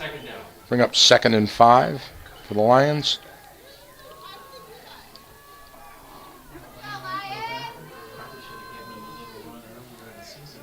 Swai, a 5'10", 185-pound freshman. Justin Arndt in the game now at halfback. Patton on the carry. He's tackled in the backfield. Lost in the play. About a yard. It's 3rd down. Number 9, Taylor Patton on the carry.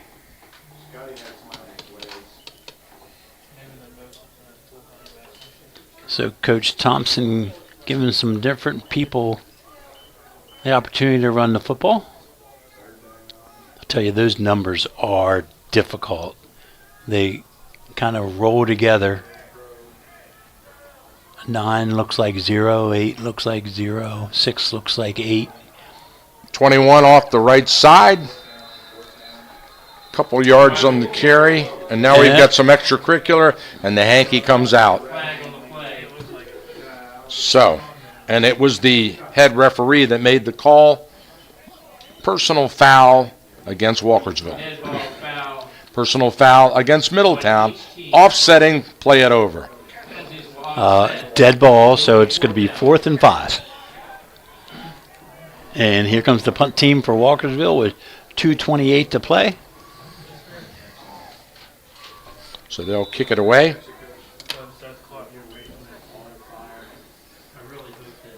So this is the point at which we can start to look towards next week and the potential for Walkersville. There's the snap, the punt. It's a good one.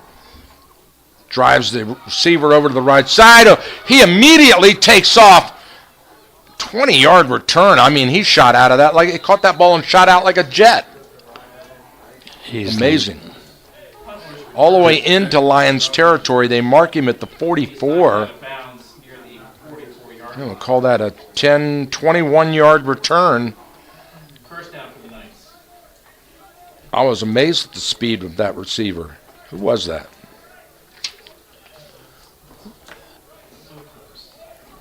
Oh, now we've got a holding call against the return team, and they're going to mark that one back. So we're talking about the 2A, 1A Division West, and the regionals start next Friday. And from what I saw, it looked like, with as things stand as they are, Walkersville could potentially travel to Liberty to play at Liberty next week. Correct. Middletown obviously will have a host. They'll host the 8th place team. Yeah.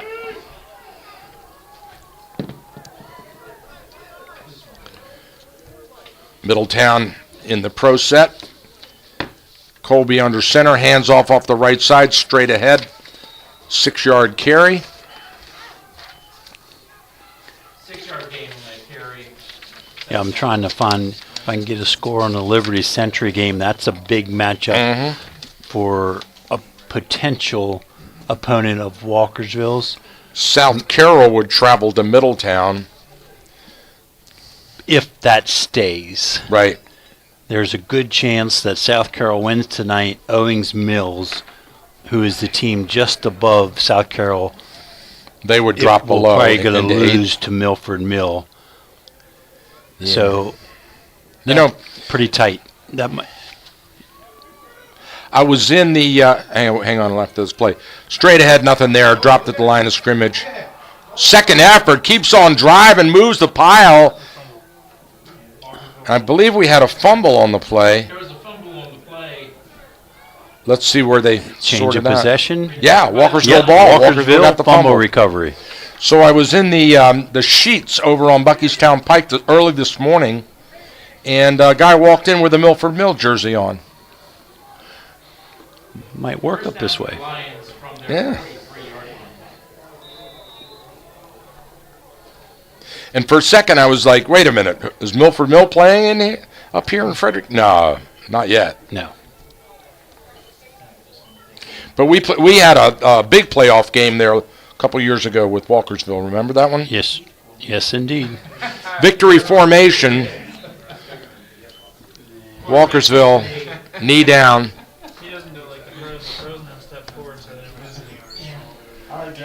And they wind the clock.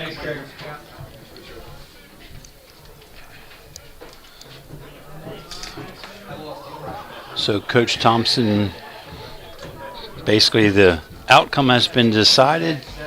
Rather than beat each other up for another minute or two, we'll just get this thing over with. Take it out of here, yeah.